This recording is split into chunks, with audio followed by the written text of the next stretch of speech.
Mackey Motors at Tailgate, coming to you live here tonight from Avoca, Iowa. Jeff Blankman and Doug Wayne again with you here tonight. Mackey Motors Tailgate, brought to you by Mackey Motors of Lake City, recipient of the GM Mark of Excellence Award for 15 years running. Together, let's drive. And Mackey Motors in Lake City, check them out online as well at MackeyMotors.com. We are coming to you live here from the Gatorade broadcast booth, distributed by Pepsi Beverages. Gatorade helping athletes fuel, recover, and perform. Beautiful night down here in Avoca. Final night of the non-district schedule for the Kuemper Knights as they take on the Vikings of AHST Avoca Walnut. Again, they come in 2-0 on the season, while the Knights are 1-1. We're just a few minutes away from getting things underway here tonight. I think we're getting ready for our national anthem. We'll step away, take a break for that national anthem. We'll be back. We'll hear from Doug and get his thoughts on the game when we come back right after this on Kick 106.7. At Carroll County Solid Waste, we deliver environmental services together because, like all teams, together, everyone achieves more. We all enjoy a snack and a drink when cheering for our favorite team. When finished, be a team player. Put your bottles and cans in the recycle bin and your empty food packaging in the trash. Visit our website at carrollcountylandfill.com for details of how to be part of the recycle team. Because together, we're stronger. We're Carroll County Solid Waste, wishing our area athletes a safe and successful sports season. Life is better with American Family Insurance because our agents provide specialized local expertise to help you get the right coverage at the right price. We understand that farming is at the heart of what you do, and we want to help protect what you've worked so hard for. Let's build the policy your farm deserves. For details, contact Nicole Unken at Nicole Unken Agency. Call 712-792-1262 or stop by 412 Highway 30 today. American Family Mutual Insurance Company, SI, and its operating companies, 6000 American Parkway, Madison, Wisconsin. Since 1968, Mackey Motors has been serving Lake City and the surrounding communities with new and certified pre-owned vehicles. Mackey Motors is a full-service dealership providing oil changes in our Quick Lube Express bays, a service department with world-class trained technicians, a body shop and collision center with the latest equipment, a full vehicle detailing department, or come talk with one of our highly knowledgeable sales staff. Recipient of the GM Mark of Excellence Award for 15 years running. Together, let's drive at Mackey Motors in Lake City, MackeyMotors.com. Earning college credit while in high school is a smart choice. Area high school students have several college class options available to them through the DMAC Carroll campus and Templeton Regional Center.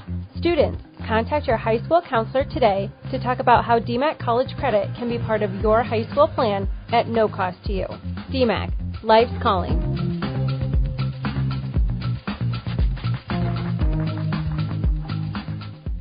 Napa is your trusted source for automotive parts, accessories, and know-how for your car, truck, SUV, and farm equipment. We offer a complete performance machine shop, extensive tool and equipment department, and hydraulic hoses while you wait.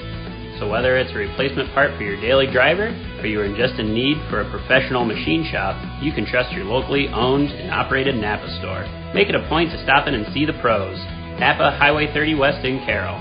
Napa, we are so much more than a parts store. When you need a quick meal or one on the go, your Carroll Pizza Ranch has great deals for carry-out and delivery. Order online and get 8 pizzas of Country's Best Chicken with potato wedges for only $20. How about 2 large pizzas for $25? Or get 2 medium single-topping pizzas, cheesy ranch sticks, and a cactus bread for just $20. Check out these deals and more at pizzaranch.com today and order hot and fresh. Pizza Ranch, located off Highway 30 in Carroll, open 7 days a week. Whoa, that's good.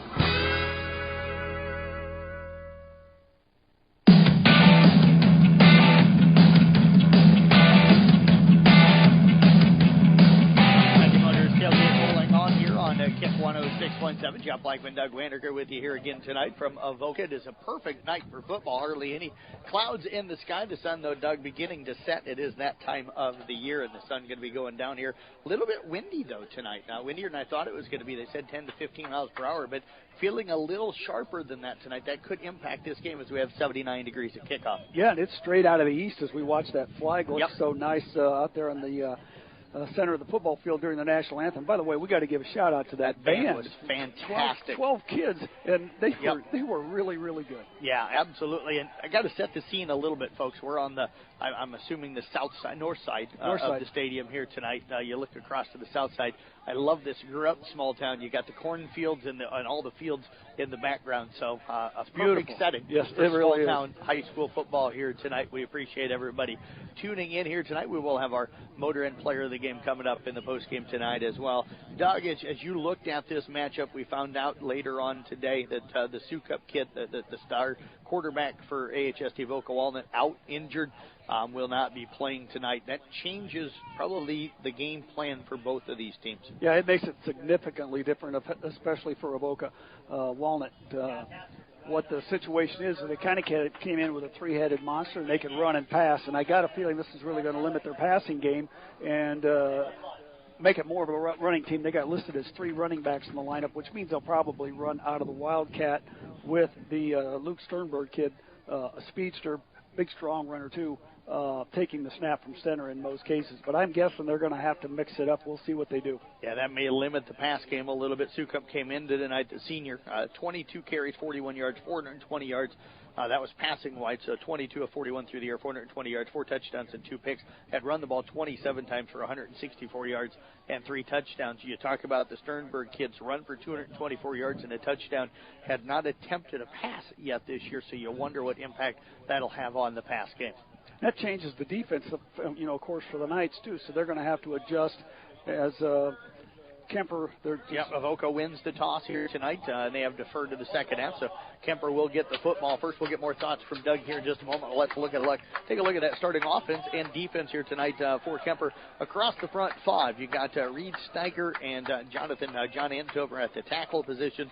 Lucas Deal, and Connor Keneally are the guards, and Hayden Vanami is the center. The wide receivers, Logan Ryle, Braxton Vanami, and Carson Canny. The quarterback, Brock Badingar, defending All Rewind Offensive Player of the Year from a year ago, and the 2 running backs tonight, Ryan Sundrup and Jaron Hoffman. For the defense here tonight, the defensive ends are Caden Jorgensen, Kyler Sanbuthi, then you've got Jet Peterson and Henry Lunn are the defensive tackles. The linebackers, Blake Akers, Caden Baxter, and Zeb Hall. The cornerbacks are Chase Wheatley and Colin Harder, and the safeties here tonight, Luke Sternberg and Drew Lee. Doug, you talked about, and you heard Coach talk about the 2 outstanding linebackers for Kuemper. We saw both of those guys coming onto the field earlier tonight as we were headed down away from the press box during some of the pregame. But Kent Sanders, Tate Barrett are going to be key. But again, it's got to be that defensive line allowing those guys to flow. Yeah, the defensive line has got to contain and, like Coach said, keep their hands up and control the linemen, allowing those guys to make hits. And the other thing that they got to be careful of is not over-penetrating, because they're likely not going to pass. So, let's make sure nothing gets through that line of scrimmage. I got a feeling they're going to spread it out a little bit too, but we'll just have to see, because it's just a completely different lineup than what we would normally have seen. Caden Baxter is set to kick it off. They're going to be kicking it off from left to right or east to west.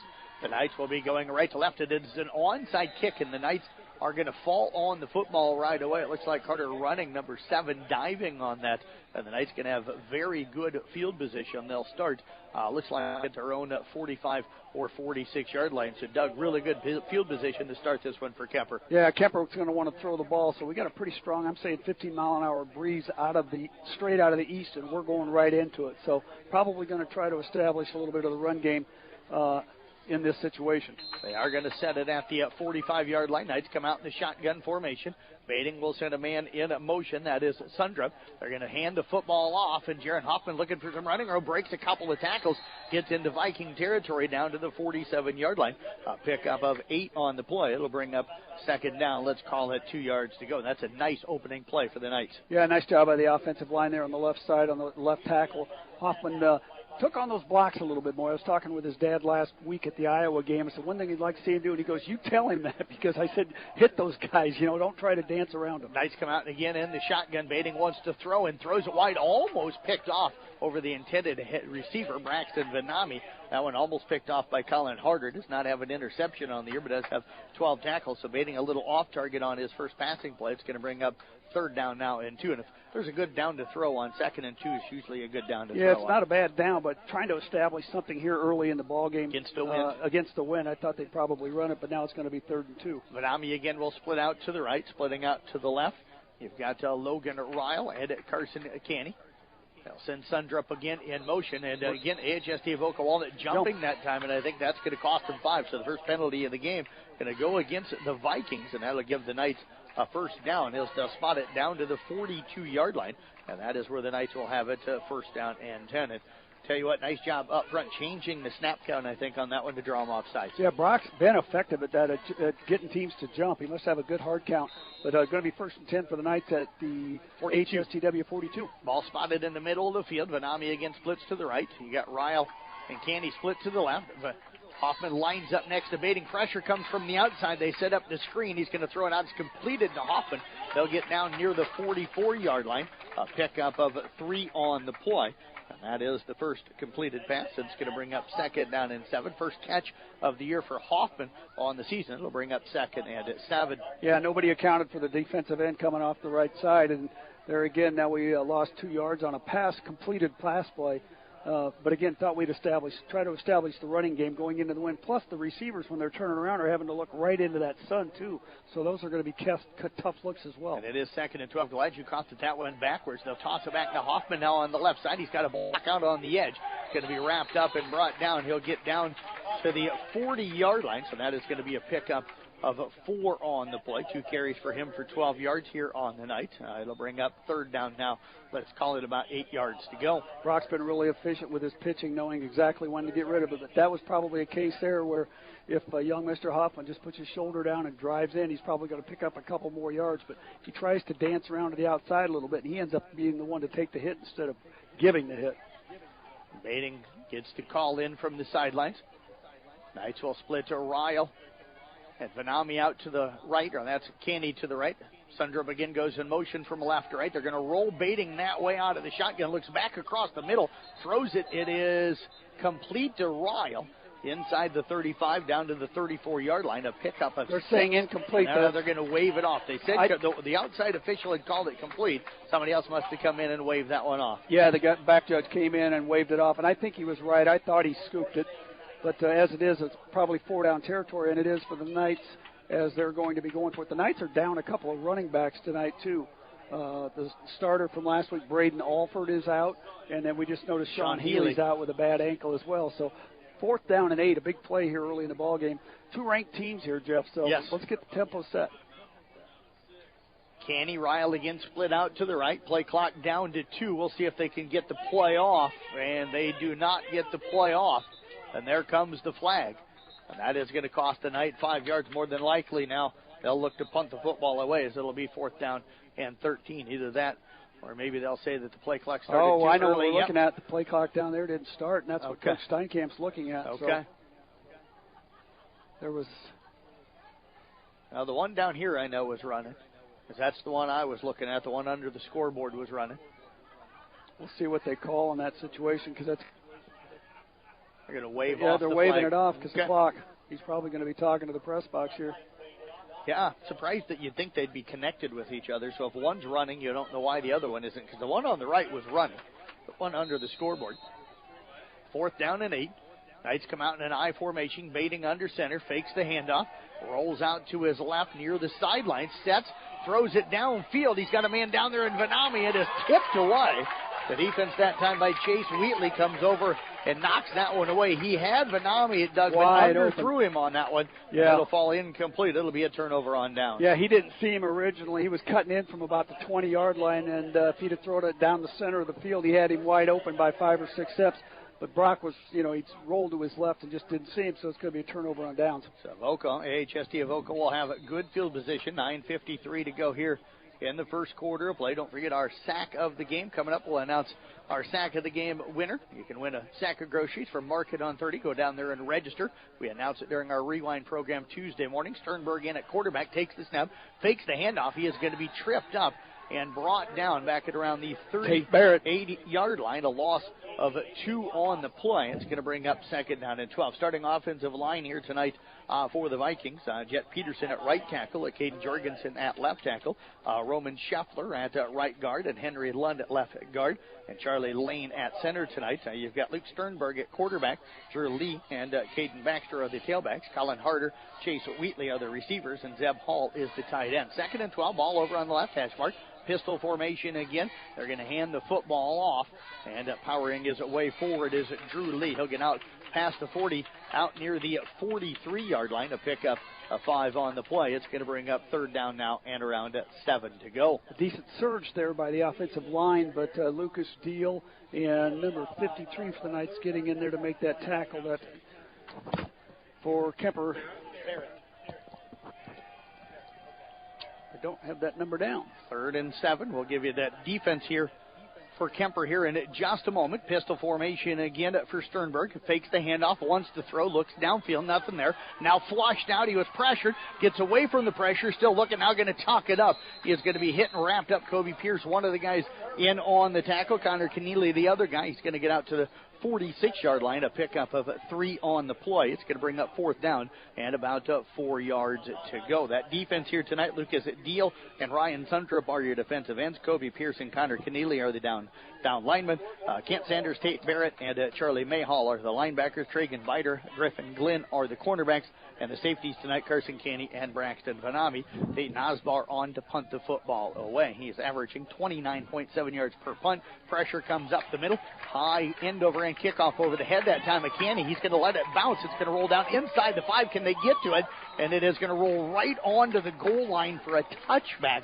Doug, that's that rolls 6 inches. Yeah, that's 6 inches away from being right, just still on the field of play. Yeah. Absolutely. That was still a really good punt. The length of the grass out there, I walked out on the field. By the way, it's a really well-kept field here at Avoca. But, that was almost dead on the 1-inch line. Doug, good defensive stops here for both defenses to open up this ball game here tonight.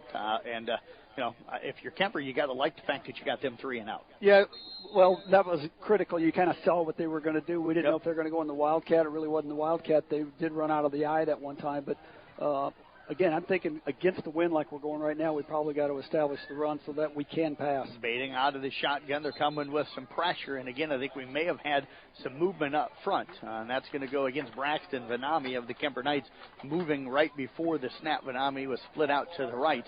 You had Ryle and Canny split to the left. 8:07 to go here, first quarter. Scoreless ball game.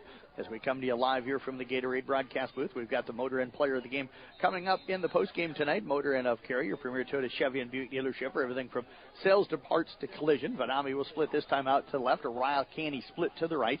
They'll split Hoffman out to the right as well. They're going to send him in motion. They fake the handoff to him. Bating drops back out of the shotgun, goes across the middle. Almost a beautiful one-handed catch out at the 32 by Carson Candy, but it's off the fingertips. He had to kind of throw that one through a lot of traffic, and that was about the only place, Doug, he could have thrown that one, and Candy just couldn't quite pull it in with the one hand, but a great effort. Yeah, Kuemper's not getting any separation right now, and like you said, Brock threaded the needle on that. He put it in the only place that he could. Carson just couldn't quite pull it in. 2nd and 15 from the 15-yard line for the Knights. Ball over on the right hash mark. Ryle and Canny again will split out to the left. Vanami splits to the right. Shotgun formation for Bating. He's got a slot on either side. They'll stay in to protect this time. The ball across the middle, tipped, almost intercepted. Knocked down that time by Drew Lee, who does have one interception on the year coming into this one. And the Knights struggling right now early to throw the football, Doug. 1 of 6 for -2 yards here passing so far. Yeah, like I said, I still think we're going to have to try to run the football, but of course now it's 3rd and 15. We're either going to definitely pass it or give it up for a... Yeah. Do you run a draw or something here? Well, they're not going to run a draw. Then we got to punt into the wind. Yeah, you're not going to run a draw unless it's with the quarterback. Hoffman goes in motion left to right. They fake it to him. Ball throws the ball across the middle. Canny makes the catch. He's going to fight for the money. He's going to get raced into the free. We're not going to get him. 50, 45, 40, 35, 30, 25, 20, Carson, 15. good move. He slides off to the right and goes in for the touchdown. An 85-yard touchdown completion pass that time to Carson Canny, who caught it, broke a tackle at around the 40-yard line and takes it in for the touchdown. That's the no-quit attitude, that effort that you get every time out of Carson Canny. I told him last night I needed a couple of picks and a touchdown out of him, so I don't know what he's going to do the rest of the game. He just got his touchdown. But, folks, he took that, sprinted straight down the field. The kid was gaining ground on him, was going to tackle him about the 10, and Carson perfectly timed a jag step to the right, took it into the end zone. 7:43 remaining here in this first quarter play. Knights strike first on the 85-yard touchdown pass. Charlie Mayhall in to attempt the extra point, 7 of 7 on the season. There's the snap. The hold is down. The kick is up. It is no good. And the Knights lead is 6-0 with 7:43 remaining here in this first quarter of play. We'll step away, take a break. We are back in 1 minute right here on at 93.7 KKRL. Smithfield Foods is an American-based food company committed to producing high-quality, wholesome, and affordable food. They want you to join their team in Carroll. They are hiring general production individuals, and the starting pay is amazing at $19.55 per hour. You'll also get a generous benefits package. You'll get paid holidays, paid time off, medical, vision, dental insurance, and more. Visit smithfieldfoods.com/Carroll to apply online. Smithfield Foods, equal opportunity employer, including disability and veterans.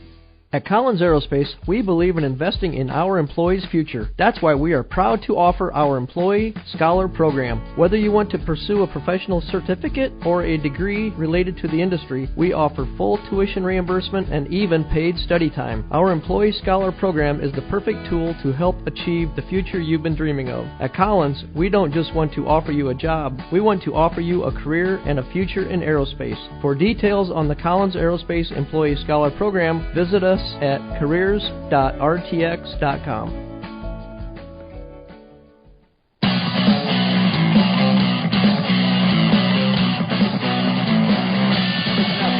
Our score updates again brought to you tonight by Adrees Company and Eco Water System. Jeff Lankman and Doug Wandiger with you here tonight. High kick over on the sidelines. That is going to be fielded by Chase Wheatley. He catches it around the 32-yard line, gets out near the 34. They're going to mark him down actually at the 32-yard line, and that is where AHSTW-Football-09-13, the Vikings, will have their second possession of the ballgame. 7:40 remaining here in this first quarter of play. You don't see that very often where the kicker makes a bone-crunching tackle, but Charlie Mayall, who earned a spot in the starting lineup tonight as a linebacker, came from his kicker position, just pounded that runner.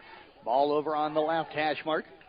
Wheatley going to split out here to the right. Pistol formation for Sternberg.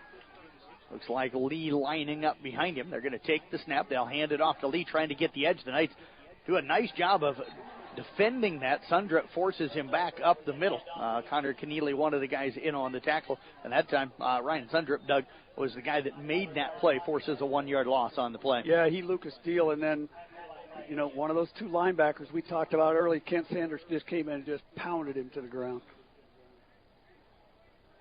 Sternberg gets the call over from the sidelines at 2nd down and 11.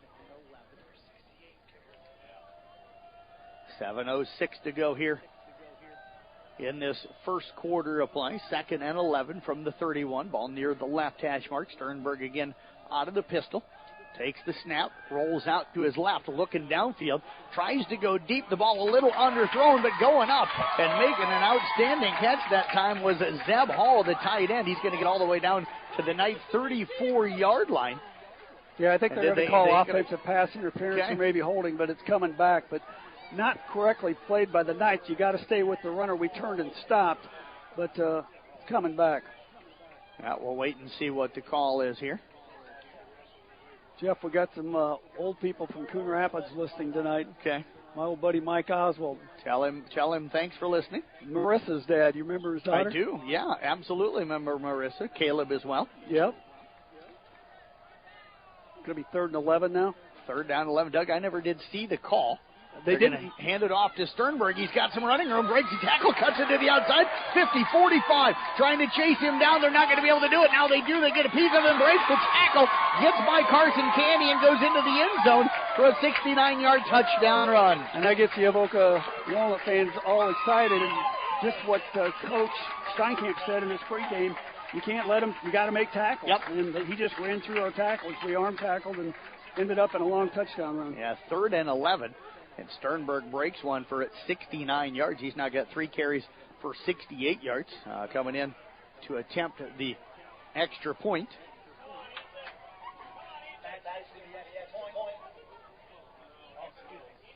Ethan Holtz, number 18, in to attempt the extra point. Has not attempted one yet this season.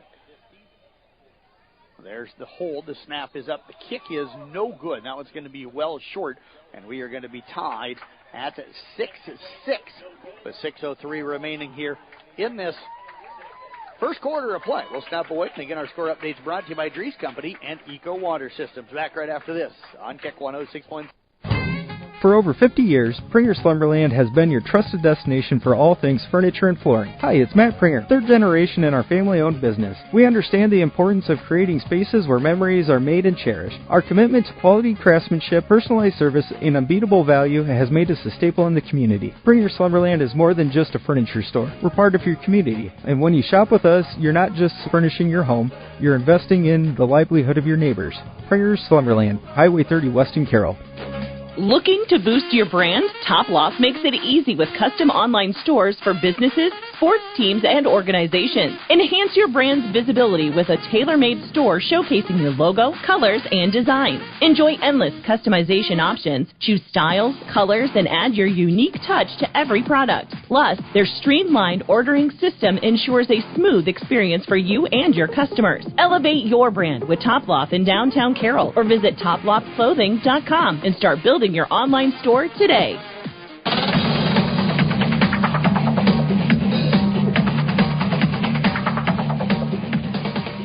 Another short kick taken by Austin Heinrichs. Jeff Blankman, Doug Wandiger with you here today. Doug, we've seen a couple of big plays, one on each team. We're now tied at 6-6, and I just heard you kind of say here a moment ago, both teams now kind of maybe noticed that the other team pretty explosive here tonight. Yeah, there's absolutely athletes on both sides, and if that doesn't wake the Kuemper defense up, Coach Steinkamp definitely will, because he does not like that type of tackling performance.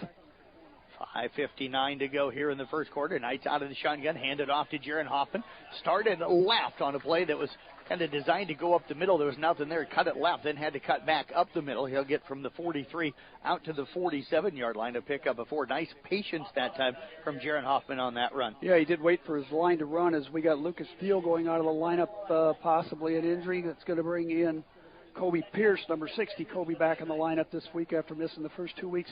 Really good to have him back on the defensive side because of his abilities at nose tackle. Yeah, either working on the left side of the jersey or the left arm. He's kind of behind some guys, so I can't see. He's been having some shoulder problems. You've got Vanami and Canny split out to the right. Ryle splits to the left of those guys to the right. Ryle to the left. They'll hand it off again to Hoffman. He is hit in the backfield and is going to be wrapped up. A gain of a half a yard on the play. It's going to bring up third down. We'll call it 5 yards to go. Good defense up front that time as the Vikings winning the battle up front on that play. Yeah, the Knights offensive line, which I thought played really well last week, moved their feet, used their hands. The week before against Sioux City Heelan did not play well at all. That looked more reminiscent of the Sioux City Heelan. Deal back into the ball game here as well for the Knights as Vanami will split out to the right. Sundrup in the slot on the right side. Now moves over to the left. Ryle and Candy will split to the left. Hoffman lines up next to Bading, now goes in motion. They look to throw it to the right. They've got Vanami on the slant. He's going to make the catch. He'll pick up the first down inside the 40. Lost the ball, but they're going to say it was a fumble. And the Knights will have the ball at the Viking 36-yard line, a pickup of 16 on that third down play. Yeah, they put Hoffman in motion left, and the defense kind of went with him, but then we came back with a slant pass. Brock threw a strike, probably his best pass of the night. Vanami again splits out to the right. Ryle, Canny split to the left. Hoffman lines up in the left side of Bading out of the shotgun. Avoca bringing some pressure. They're going to hand it off, and Jared Hoffman is ripped down. Nice defense up front that time by AHST Avoca Walnut. Making the tackle on the play was Albert Kennedy. A loss on the play. Let's give him a loss of 3 back to the 39-yard line. It's going to bring up second down and 13. Kennedy came on the run blitz, and we ran right into it, so it's going to be a loss of 3. Knights again come out of the huddle. Bating will come out in the shotgun. Hoffman again lines up to his left. He's got trips to the left. Vanami split to the right. They throw a quick one out to him, and he's not able to squeeze it in. Hit him in the hands, Doug. That was one where I think I don't know if he looked like he was going to try and take off running with that one before he caught it. Yeah, we've done that a couple of times this year, but that one there wasn't anything there anyway. It's probably just as well that he didn't catch it to avoid getting whacked. But it was going to be 3rd and 11. As it is, it's 3rd and 13. 6-6 our score, 3:56 to go here in this first quarter of play. Knights facing a 3rd down and 13 from the Viking 39-yard line. Should be in 2-down territory here. Ryle Vanami will split out to the left. Canny splits to the right. They fake the handoff. Canny in actually at quarterback. That was Bating split to the right, and they're going to wrap up Canny down at around the 36-yard line. He'll pick up 3 on the play. He's carried the ball a couple of times this year, Doug, and they snuck him in at quarterback that time. I didn't notice that Bating was split out right away. He's always a dangerous weapon every time he touches the ball as Brock Bating comes back into the lineup. So Bating will come back in. Clock running right now, 3:33 to go. 6-6 our score, and again our score updates brought to you by Dries Company, Eco Water Systems. Vanami splits out to the right, trips to the left, Bating out of the shotgun with Hoffman lined up to his left, and now we're going to get a timeout called by the Vikings. Timeout on the field, 3:22 remaining. Doug and I will step away. We're back in 30 seconds here on Kick 106.7. Financial planning can be easy to avoid, but in these uncertain times, it should be your top priority. Now's the time to put Silverleaf Wealth Management on your team. Whether you want to plan for retirement, better manage your investment assets, or fund your kids' education, Silverleaf Wealth Management can help you discover, design, and implement a plan for pursuing your goals. Visit us online or schedule a consultation with me, Ann Selecta, today by calling or texting us at 712-775-2251. This is Silverleaf Wealth Management of Carroll, Iowa.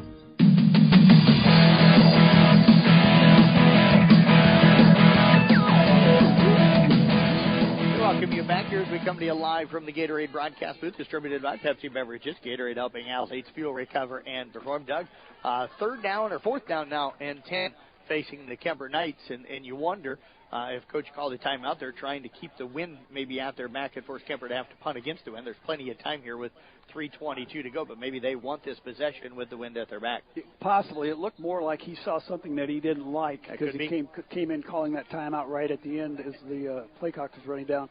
But 4th and 10 now for the Knights. Got a multiple set of options that they can go with, but most all of them are going to be in the air. Ottoman leading at Exire-Elkhorn Kimballton 8-0 right now. That's up now to 16-0. Knights will go for it here on 4th down and 10. They're going to look to throw. Bating wants to go down the field. There's contact there. Vanami gets away from it, though, and makes the catch for the touchdown. Beautifully thrown ball into the wind. I'm not quite sure how Braxton got away from that guy because he had him very well covered, but he just took a little step at the end over on the right sideline on the what would be the south side of the field down on the goal line. Took it in, a beautiful ball. 12-6 Knights. Let's get the PAT. They will bring in Charles Bating again to attempt the extra point. Mayhall, you mean? Yes. What did I call him, Bating? I'm struggling a little bit here. They look similar. Yeah, they look similar. First time I've gotten to see Kuemper this year. I'm still trying to get used to the new uniforms. Kicked by Bating. Still got those Mayhall is difficult up numbers. and good. And that is going to make it now 13-6 with 3:15 remaining here. We'll step away, take a break, back in 1 minute here on Kick 106.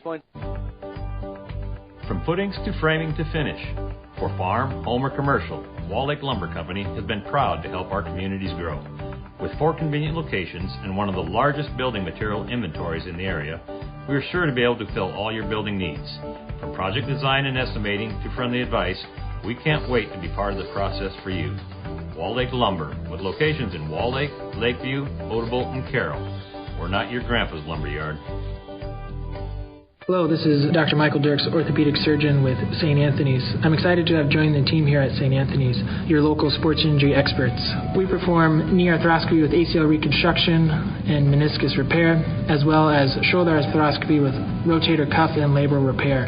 If you're suffering from hip, knee, or shoulder pain, give us a call so we can get you back to the playing field or back to the activities that you love doing. St. Anthony Orthopedics, located on the St. Anthony campus. St. Anthony Regional Hospital. Always look to the cross. Always St. Anthony.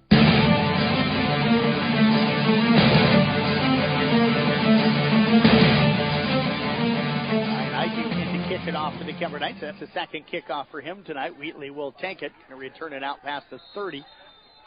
to around the 32 or 33-yard line. We'll see where they spot it down. Knights up right now, 13-6. Again, our score updates brought to you by Dries Company and Eco Water System. Jeff Leichman and Doug Wandiger with you here tonight. Kick 106.7. Don't forget, here on Kick and also on KCM, we get our new Iota Group scoreboard show coming up for you tonight from 10 until midnight. Mason Neal and Todd Danner, Jeff Honnold, interviews with all of our area coaches. And again, score updates from all of our districts and all of our local teams. Let's see if Kuemper tackles a little bit better on this defensive possession. We're going to get a flag. I think they're going to have 12 guys in the huddle. Yep. That is going to be the second penalty here tonight against the Vikings. You got to sympathize with the Vikings a little bit. This is a completely different lineup than they planned. I'm not quite sure when Sukup broke his shoulder or collarbone, whatever it is, but it's created a completely different practice than what they practiced for all year. Colin Harder will split out to the left. They've got Trips out here to the right. Sternberg out of the shotgun. Knights with 3 down linemen. They're going to keep it with Sternberg. Going to take it off the right side. Cuts it back in now and gets out past the 30. Out near the 34-yard line. A pickup of about 8 on the play. And that'll bring up now second down. We'll call it about 7 yards to go. Good 2-arm tackle from Canny out of his safety position, but the Knights gave him just a little bit too much space. He came close to taking that around the edge. Talented runner. Yes, you can tell. Good, strong runners. Got good speed, good vision. And he waits for his blocks. Yep. You know, you mentioned the word vision there. That's something that all the good running backs have. Harder again will split out to the left. Drew Lee will split to the right. Sternberg out of the shotgun. He's got Trips now out to the left. Knights with 4 guys up at the line of scrimmage. Sternberg wants to throw, looks down the field, throws it. It is complete and into Kuemper territory. Making the catch is Zeb Hall. He's going to get down to the 44-yard line. A pickup of 22 on the play, and that is going to move the chains. One of the things that we talked about when we thought Sukup was going to be the quarterback was they needed to get pressure on him. Well, with this young man in there at quarterback, they need to get pressure too. Right now our defensive line is not touching him and gave him all kinds of time to throw that football, and he threaded the needle. Harder splits again out to the left, Trips to the right. Sternberg again out of the shotgun. Knights with 3 down linemen this time.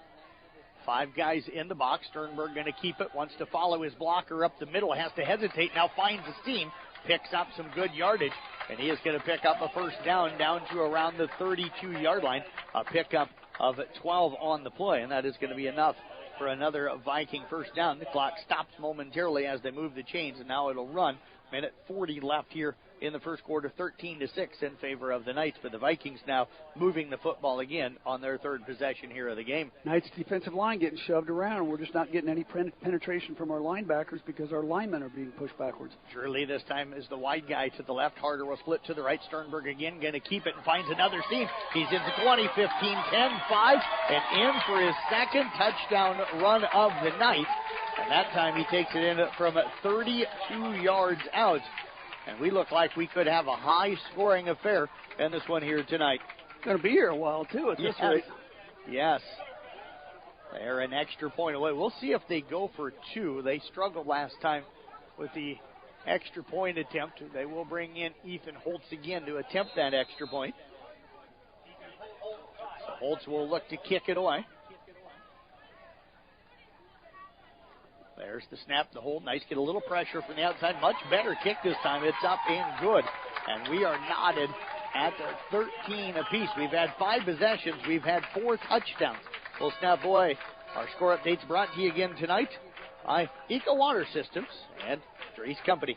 13-13 our score. Back right after this on Kick. Since 1925, Eco Water Systems has been proud to provide the Carroll area with the level of quality and service their customers deserve. Now, Dries Company could not be more excited to continue that tradition. That's right, Eco Water Systems is now Dries Company Eco Water Systems, combining 2 names you know and trust to provide you with the absolute best in your water needs.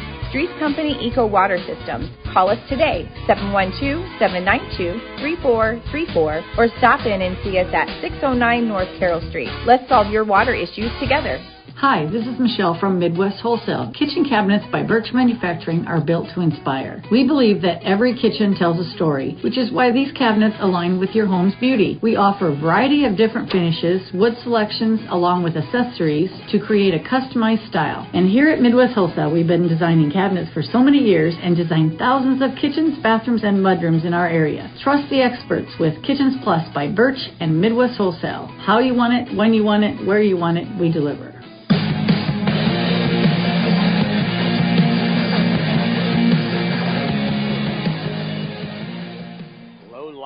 Drive kick picked up by Jaron Hoffman from the Kuemper Knights. Good return out past the 35, out near the 37-yard line. We've got a 13-13 ball game here, Doug, and not a lot of defense. I hate to put it that way, but not a lot of defense played in this football game here so far. I'm waiting for Coach Steinkamp to take that defensive unit over there in that cornfield and let him have a little conversation with them about the tackling so far, because that is as poor as I've seen Kuemper tackle in maybe 4 or 5 years that I've covered them. You know, a couple weeks ago we had the issues with Gila, but they'd had a tremendous strong running back.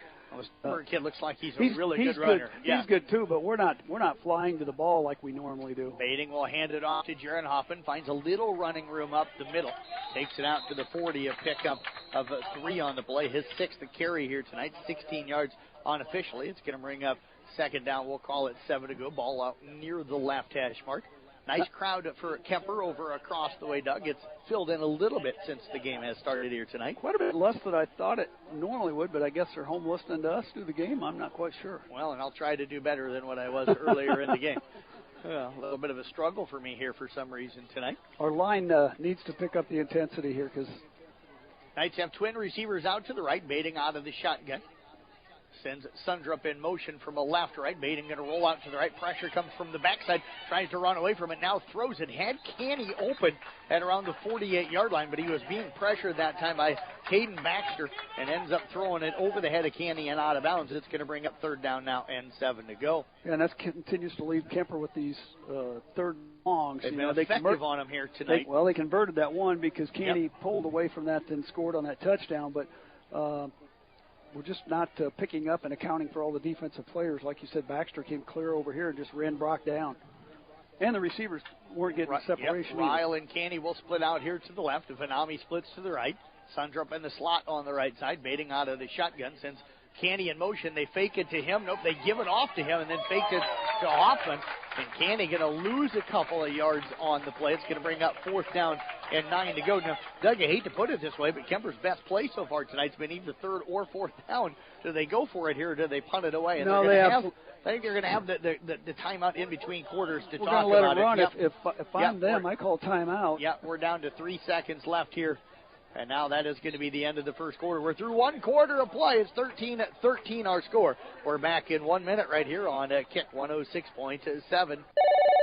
Thank you for calling Brinks Exteriors. This is Allie. Hi. We recently had a tree fall in our house, and I'd like to get an estimate for roof damage. Sure, we offer free on-site consultations for all our services. Great. While I have you, could you refer me to someone who can replace a drafty window? Brinks does windows too, with high-quality Energy Star products. What if we'd like to replace our siding? Brinks has you covered. Gutters? Doors? Our name says it all. Brinks Exteriors is your headquarters for all things exterior, from start to finish. Call 712-ROOF-PRO or visit BrinksExteriors.com. When it comes to sports injuries and pain, call the specialist at Suppy Chiropractic Clinic, Dr. Mike Suppy and Dr. Jack Janning. Dr. Suppy and Dr. Janning work closely with area athletes and teams in providing effective treatment and rehabilitation of sports-related injury. For optimal sports performance, call Dr. Mike Suppy and Dr. Jack Janning at Suppy Chiropractic Clinic, 792-6026. Or stop by their clinic at 1420 Highway 71 North in Carroll. Proud sponsors of all area teams.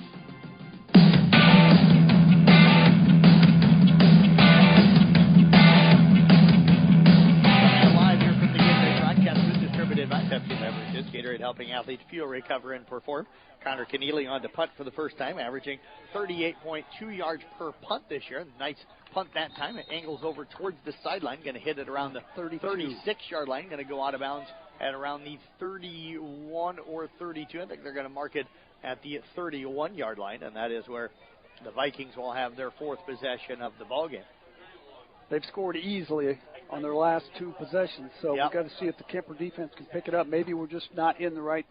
We were in a 3-4 or 3-5 that last time, or 3-4, excuse me. Our Culver's halftime report coming up at the halftime of this one. Chase Wheatley will split out to the right. Colin Harder splits here to the left. Sternberg out of the pistol formations. Got a man in the slot on the left side. Knights with 3 down linemen, 2 guys on the edge. They'll hand the football off. And running it up the middle that time was Drew Lee. He's going to get from the 31 out near the 33-yard line. A pickup of 2 on the play. It'll bring up second down. Let's call it 8 yards to go. And whoever made that hit, Doug, in the middle, made it pretty tough. Yeah, I didn't see the second one, but I saw the first one that created the second one. That was our linebacker, Kent Sanders, again, blitzing. And the linemen there did their job, opened the hole so he could get in and make the hit. Harder will split out to the right along with Zeb Hall. Shotgun formation again for Sternberg. They'll snap it to him. Hands the ball off to Hall on a delayed outside play. Just trying to get him on a sweep there. He's going to lose a yard back to the 32-yard line. And that's going to bring up 3rd down and 9. Good defense up front that time. Nice adjustments on the sideline by the Knights. Yeah, good job by Deal. And again, Sanders filling in from that linebacker position. Sanders kind of came all the way through the field, across the field to make that play. Doug, the one guy that hasn't carried yet on this possession is Sternberg. He's been the guy that's been giving them the most trouble. 3rd and 9. Now they're going into the win. That's one thing that will favor the Knights this quarter. Wheatley going to split out here to the left. He's got twin receivers to the right, a guy in the slot on the right side as well. Harder, one of those guys split out to the right along with Hall. They're going to hand it to him. Going to roll to the right. Pressure comes from Barrett. Steps away from it. Now runs back into Barrett. The ball is up into the air, and it's going to be loose and caught by one of the Viking linemen as Sternberg was hit from behind by Barrett. We'll explain here in a moment. And pass going to be caught. They're going to make the tackle. Yep, it's going to be 4th down. They're going to call it incomplete. It'll be out to the 32, and it's going to bring 4th down and about 8 yards to go. And it looks like they'll end up punting the football away as Dayton Osbar coming in to punt it away. Doug, he got away from Barrett, who went to the ground, and then he got more pressure on him, and he stepped right back in front of where Barrett was laying down, and Barrett got up from behind him and hit him as he released it. Yeah, so it's going to force him to punt into the wind. Yep, Carson Canny back to return. High punt. Canny going to call for the fair catch. He'll make the catch at the 44-yard line of the Knights, and that is where they will have it.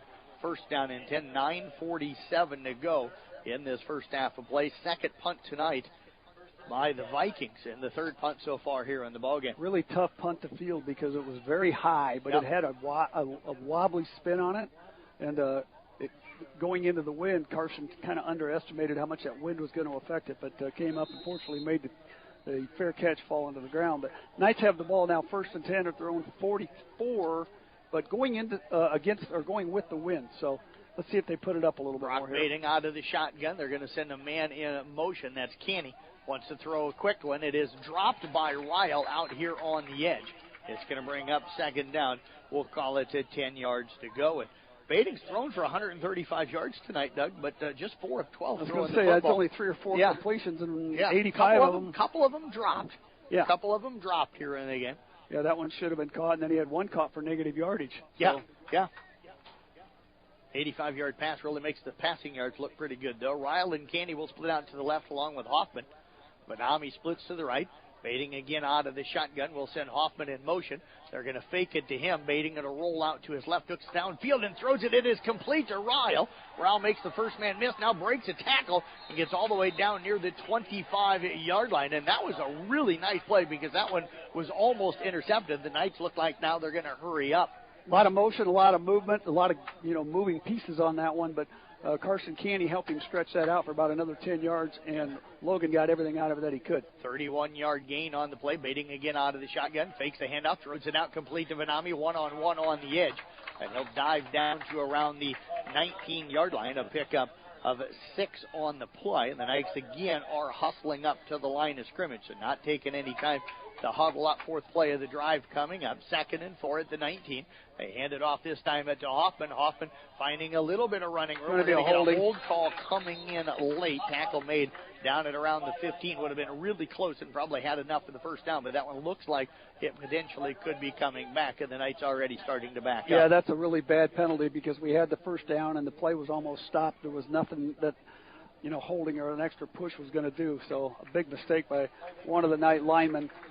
Looks like they're going to call the penalty at around the 18-yard line, so the ball will be spotted back to the 18-yard line. Got to get down to around the 15, actually out to the 28, Got to get down to the 15, so it'll bring up 2nd down and 13. So still manageable, but just a mistake that you don't want to make. Canny, Ryle split out to the left. Vanami splits here to the right, baiting out of the shotgun again. He's got Hoffman lined up to his left, going to roll to his left. He's going to throw it to the end zone. Got Canny down there, and he's going to make the catch for the touchdown. A beautifully thrown ball and another touchdown catch. Carson had to turn around in his route to make that catch, but he threw it about the only place that he could. Knights jump up now by the score of 20 to 13. 19 to 13. Yep. Carson Canny, 2 catches tonight, 2 touchdowns. Baiting's now thrown 3 touchdowns on the night. The Knights have taken the lead back here. Charlie Mayhall going to attempt to kick the extra point here. Trying to extend this lead back up to 7. 8:51 to go here in the half. The hold is down. The kick is up. It is good. And the Knights on top again at 20 to 13. 8:51 left in the first half of play. We'll step away, take a break. Back in 1 minute right here on that night kick. 106.7.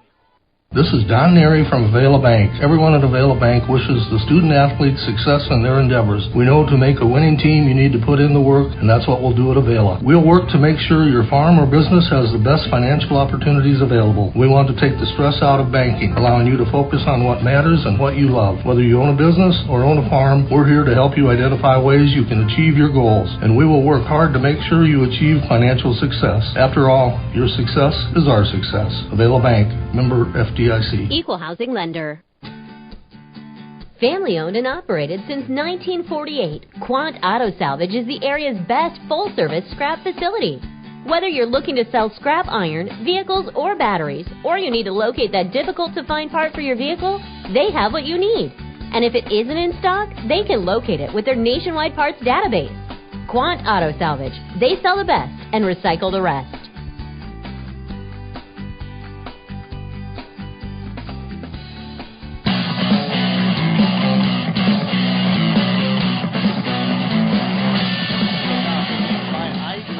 Taking it deep, and a good return by Sternberg out past the 30, out to the 33-yard line. So that is where the Vikings will have it. 8:47 remaining here in the first half of play. And our score updates again brought to you by Drees Company, Eco Water Systems, 20 to 13 at Knights with the lead. Our Culver's halftime report coming up for you. And Doug, the Knights got to stop the last time. Need one here. Give yourself a chance to get out there and get a 2-possession lead. Yeah, let's take advantage of having the wind at our back, because that's definitely an advantage for us being the passing team here. But we just got to get a lot tougher up front.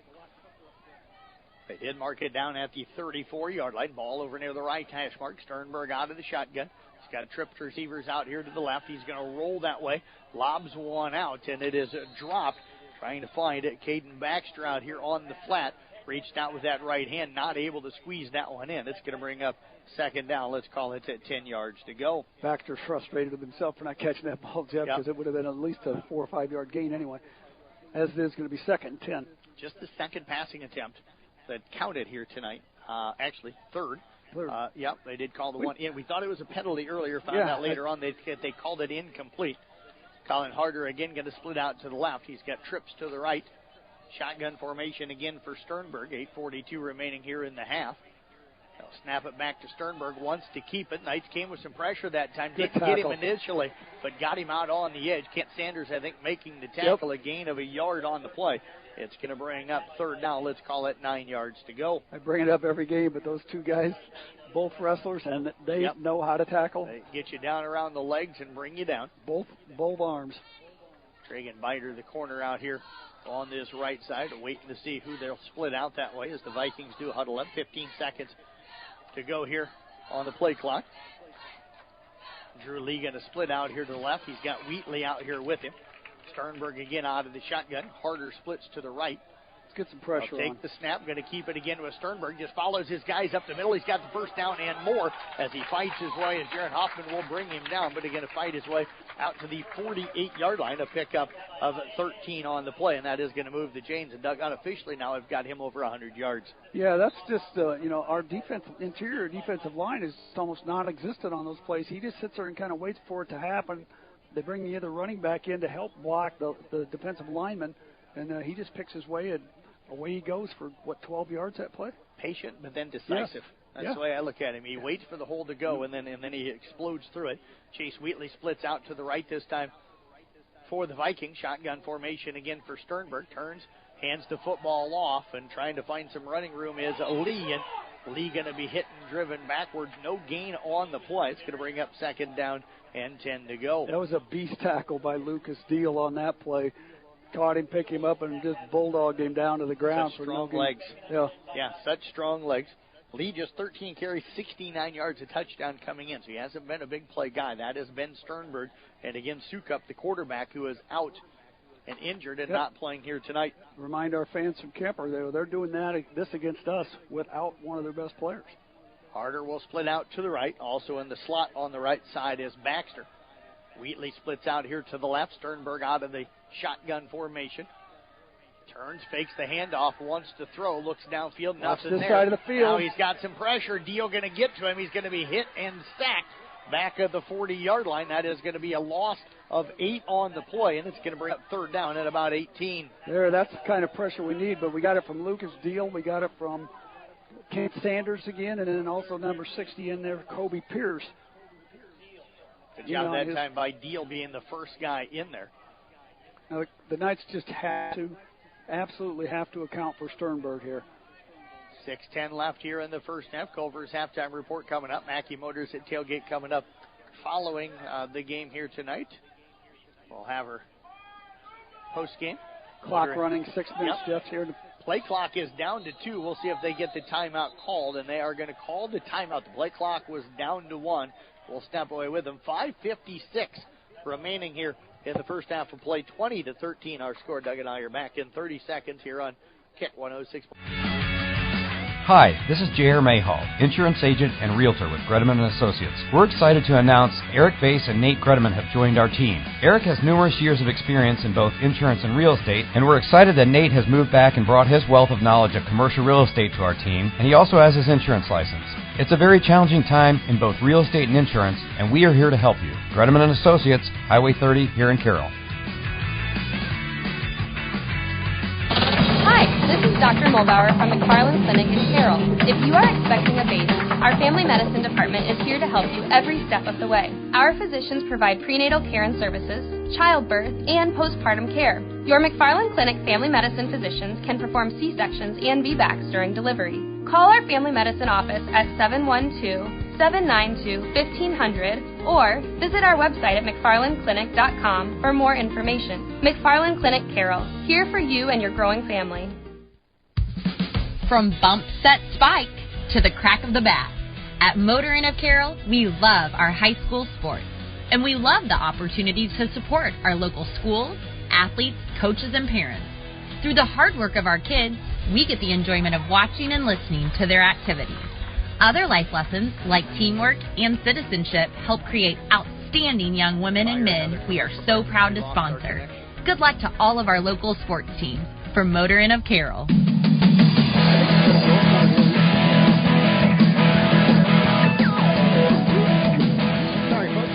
Our connection there for a moment. Had to take a little bit of a longer break. It's going to bring up 4th down and 8. Sternberg just ran for 10 yards off the left side. Ball spotted right now at midfield. Sternberg out of the shotgun again. He's got 3 wide receivers out to the right. They're going to roll him that way. Pressure comes late from Barrett. It's thrown incomplete. He was looking downfield for his tight end, Zeb Hall. And it is going to be a turnover on downs. And the Knights will get the football at midfield. And Doug, with the way their offense is moving, if you're Kuemper right now, you got to feel pretty good. Yep, got the wind at our back. We want to throw the ball. We finally got that we needed, but boy, there's 4 plays on that last possession for AHSTW where Sternberg just took it and did what he wanted with the football. Kuemper's got to do a better job of accounting for him and getting him to the ground. So the Knights will have it now, 1st down and 10. Ball in the middle of the field. Vanami and Canny split out to the right. One wide receiver out to the left. They're going to hand the football off, and Hoffman hit and stopped. He'll gain a yard on the play. It'll bring up 2nd down and 9. And I'd say right now they are winning the battle up front, Doug. Yeah, absolutely. Henry Lund's a big, strong kid. Not real tall, but real strong. And he could have done what he wanted with Hoffman there. Fortunately, he was nice and backed off before the whistle even started because he knew he had him. But going to force now a 2nd and 9 for Kuemper. But again, that offensive line struggling again like it did 2 weeks ago, not near the fire or the pop that they had off the ball last week. Fading out of the shotgun. Going to take the snap, looks for Vanami. He's got him, and it's going to be a 1st down to the 38-yard line. A pickup of about 11 on the play, and that was just a little quick slant, and he beat his defender. Yeah, and Kuemper wants to move. They want to get as many plays in this quarter as they possibly can, but Bading pointing out again that number 8, that's Caden Baxter, came off that edge. They'll hand it off now again to Hoffman. He's got some running room, pops it out to the left side, gets down the sideline. 15, 10, 5 going to be hit and driven out of bounds, but not before he gets inside the 5-yard line. Best run of the night for Jaron Hoffman. Yeah, that was a great move. Kemper's moving a little bit more quickly than AHSTW wants to right now. One thing that you got to remember is pretty much, I think, all but one starter are going both ways. Down to the 2-yard line, a pickup of 36 on the play. Look for him to hammer Hoffman down the middle here, I would think. 4:10 to go here.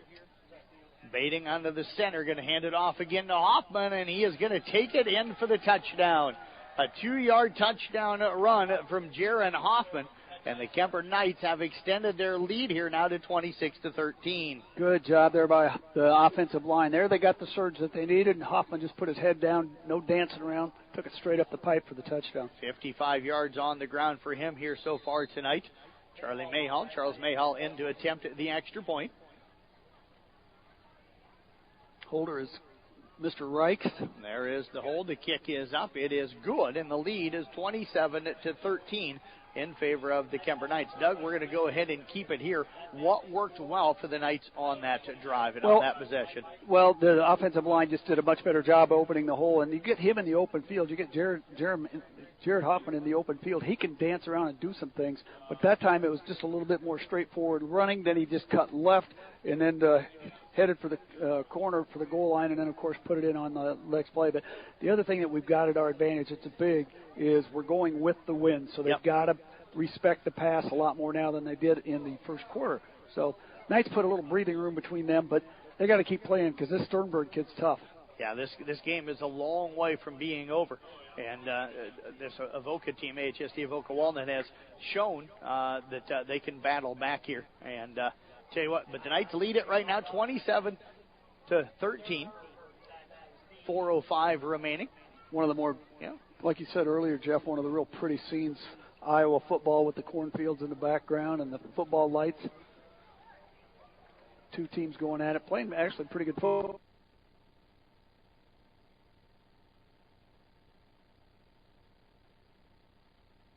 Systems.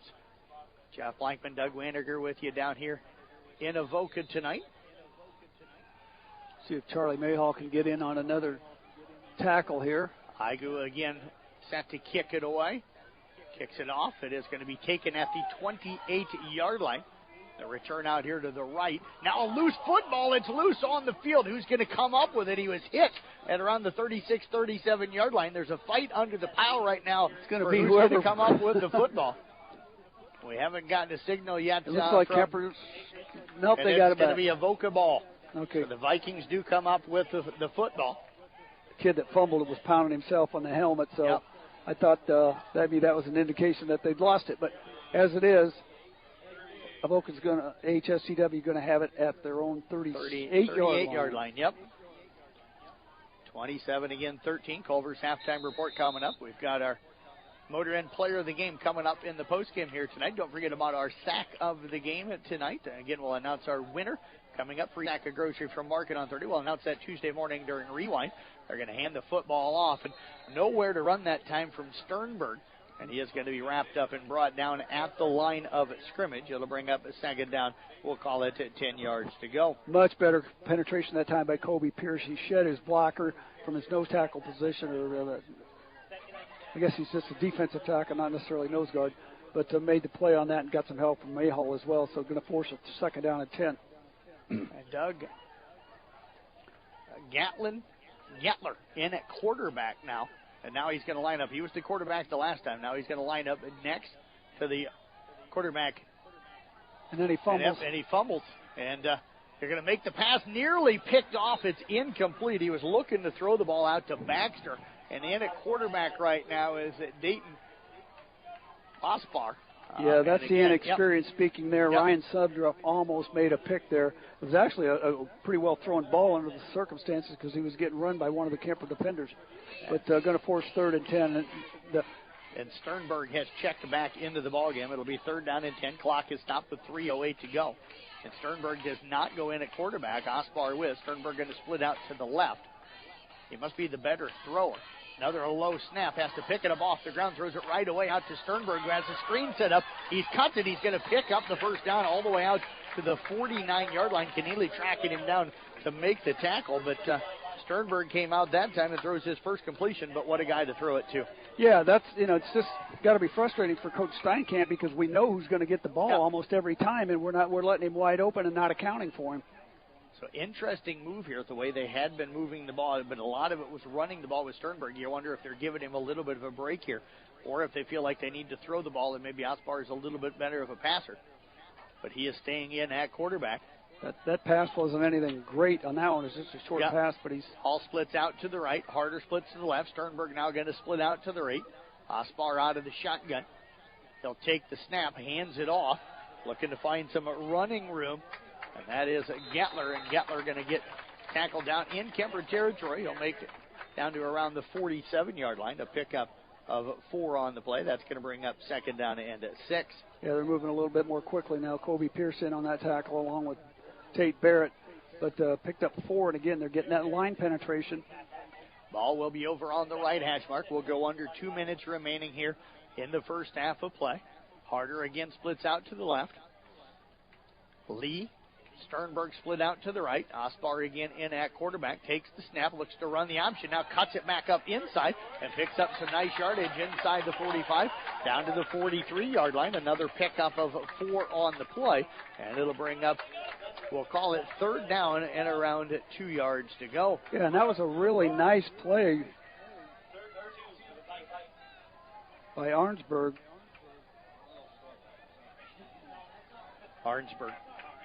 Looking for his number. I can't. What number? Arnsberg? Is he 14? 14 is Ospar. Yeah, he's just a freshman. Yep. He's still in at quarterback, takes the snap, wants to keep it. Not much there, and he is going to be hit and short. Going to lose a yard back to the 43-yard line. So it'll bring up now 4th down and about 3.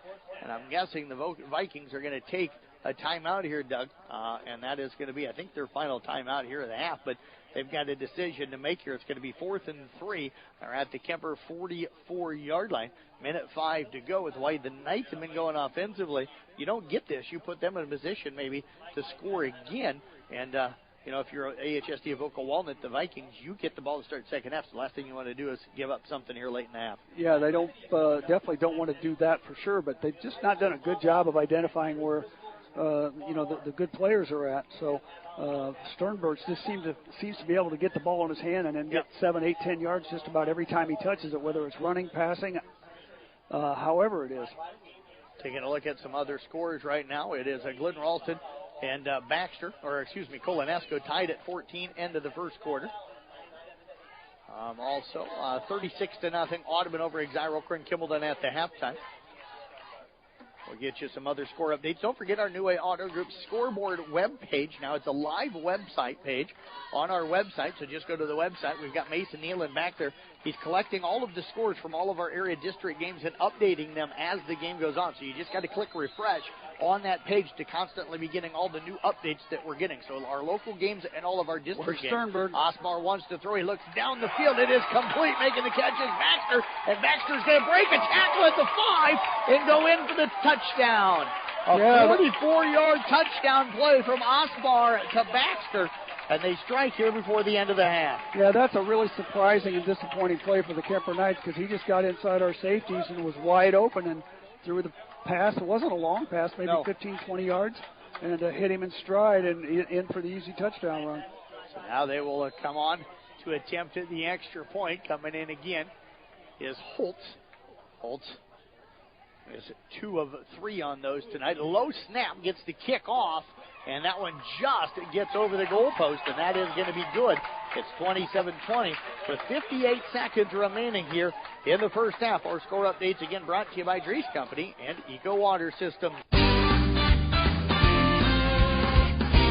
UTVs have been around for over 20 years, but they're still evolving, and with them now being legal on Iowa roads, usage has evolved as well. Whether you're commuting to work, gravel traveling with friends, or hitting the most beautiful riding spots in the country, Olson's Outdoor Power has the right Polaris, Can-Am, or Kawasaki for you. On top of that, we have the turn signals, mirrors, and tires to make your UTV more comfortable and safer. Stop by today at Olson's Outdoor Power, your one-stop service and equipment shop, with locations in Atlantic and Carroll. Outlaw Graphics is your local promotion and sign company. Outlaw can do it all, from vehicle graphics to promotional items and all the signage you need. Outlaw does it all, no matter how big or how small your order is. If you need thousands of items for your business, talk to Outlaw. Work with Outlaw's designers from start to finish. You're going to love the results. Call the Outlaw. Outlaw Graphics, 775-2599. Outlaw Graphics in Carroll.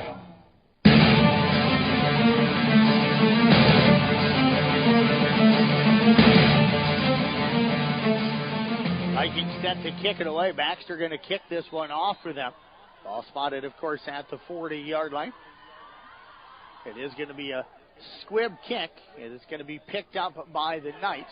Looking to return it is Griffin Glenn, and good athlete returns that one out near the 35-yard line. Knights will have it with 53 seconds remaining here in this first half of play. And Doug, how many touchdowns have we had on 3rd and 4th down tonight from both of these teams? Yeah, it's just, it's something that got to drive defensive coaches and head coaches crazy, because those are plays that shouldn't happen. That last one was definitely one that shouldn't have happened. They caught us sleeping and sent it over the top for an easy touchdown. But Kuemper's got now 53 seconds. They got all 3 timeouts left. Ryle, Hoffman, Canny split out to the left. Vanami splits to the right here. They'll snap it back to Bading. Wants to throw downfield. Looking down there. He's looking for Canny down the sideline. Goes up. And good coverage downfield that time. Making the play was Gatlin Gettler. And it's going to bring up 2nd down and at 10 to go. Yeah, we're not getting any easy looks tonight on the deep patterns. We've had a couple of slants that have gone well. Down the middle you've had some success. But we just don't have that ability to outrun people like we did last year. Tragan Biter splits out to the left this time, trips to that side. Vanami splits to the right. Fading out of the shotgun, had Hoffman back there with him. Pressure now comes from his right side. He is going to scramble that way as he stepped inside. The pressure looks down the field, now throws it deep for Vanami, and it is going to be intercepted. Playing safety back there was number 7. And that is, looks like Evan Harder, and Harder going to come up with the interception, his first of the season. Now you got to wonder if they're going to try to score, but that's a throw that Brock probably shouldn't have made. He's running to his right, to his left, throwing back against his body across the middle of the field. Oftentimes doesn't end up in your player's hands. So 36 seconds remaining. First turnover here tonight for the Knights. Bading now 3 touchdowns and a pick. Ball spotted at the 32-yard line. That is where AHST of Oklahoma will have it. We'll have 1st down and 10. Ball over on the right hash mark. That Osbar back in at quarterback. Nope, it's Sternberg, and he is going to keep it. He is going to be upended. Grabbed down around the legs and flipped up and over that time. And the tackle made by Kent Sanders out at the 36-yard line. A pickup of 4 on the play, 2nd down and 6. And they spiked the ball, Jeff, so. Yep. It's going to be 3rd and 6 now with 20 seconds left. The way this game is gone, there's still 2 touchdowns left in this half. Yeah, most other games are already in the 3rd quarter, and we're still trying to get to halftime. Yeah, time-wise, what do we got into this ball? It's not bad. It's only 8:04. It's not bad. Yeah, it's not bad. Yep. Osbar, I think, checking back in at quarterback here with 20 seconds remaining. They're down, play clock restarting here. They've got plenty of time after the spiked ball. They do only have one timeout left, so or none. Yep, none. They used all three here in the half. They've got trips out to the left, one wide receiver out to the right.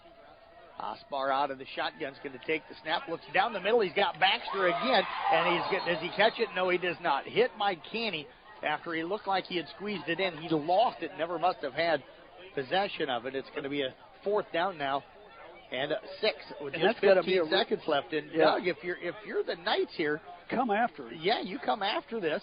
You get the ball here. You might get 10 seconds, 8 seconds to try and get some points on the board with good field position here. But that's got to be a real concern for Kuemper when they, on third down and long like that, they find something that wide open over the middle. Yes.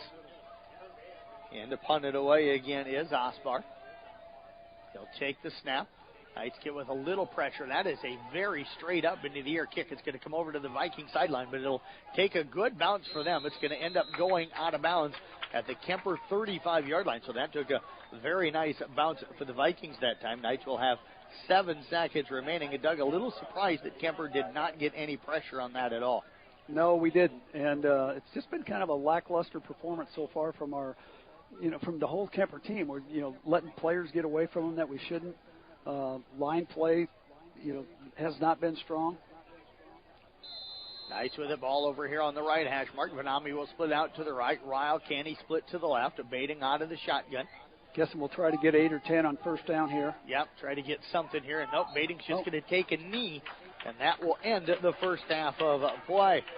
The Knights lead it here 27-20 at the halftime. Doug and I will step away. We've got our Culver's halftime report. That is coming up for you next, right here on Kick 106.7. From bump, set, spike to the crack of the bat, at Motor Inn of Carroll, we love our high school sports. And we love the opportunity to support our local schools, athletes, coaches, and parents. Through the hard work of our kids, we get the enjoyment of watching and listening to their activities. Other life lessons, like teamwork and citizenship, help create outstanding young women and men we are so proud to sponsor. Good luck to all of our local sports teams. From Motor Inn of Carroll. At Carroll County Solid Waste, we deliver environmental services together because, like all teams, together, everyone achieves more. We all enjoy a snack and a drink when cheering for our favorite team. When finished, be a team player. Put your bottles and cans in the recycle bin and your empty food packaging in the trash. Visit our website at carrollcountylandfill.com for details of how to be part of the recycle team. Because together, we're stronger. We're Carroll County Solid Waste, wishing our area athletes a safe and successful sports season. Life is better with American Family Insurance because our agents provide specialized local expertise to help you get the right coverage at the right price. We understand that farming is at the heart of what you do, and we want to help protect what you've worked so hard for. Let's build the policy your farm deserves. For details, contact Nicole Unken at Nicole Unken Agency. Call 712-792-1262 or stop by 412 Highway 30 today. American Family Mutual Insurance Company, SI, and its operating companies, 6000 American Parkway, Madison, Wisconsin. Since 1968, Mackey Motors has been serving Lake City and the surrounding communities with new and certified pre-owned vehicles. Mackey Motors is a full-service dealership providing oil changes in our Quick Lube Express days, a service department with world-class trained technicians, a body shop and collision center with the latest equipment, a full vehicle detailing department, or come talk with one of our highly knowledgeable sales staff. Recipient of the GM Mark of Excellence Award for 15 years running. Together, let's drive at Mackey Motors in Lake City, MackeyMotors.com. Earning college credit while in high school is a smart choice. Area high school students have several college class options available to them through the DMAC Carroll campus and Templeton Regional Center. Students, contact your high school counselor today to talk about how DMAC college credit can be part of your high school plan at no cost to you. DMAC, life's calling.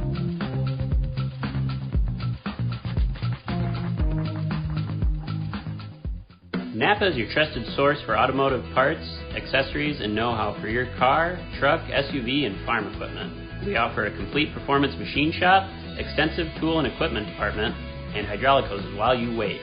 So whether it's a replacement part for your daily driver, or you are just in need for a professional machine shop, you can trust your locally owned and operated Napa store. Make it a point to stop in and see the pros. Napa, Highway 30 West in Carroll. Napa, we are so much more than a parts store.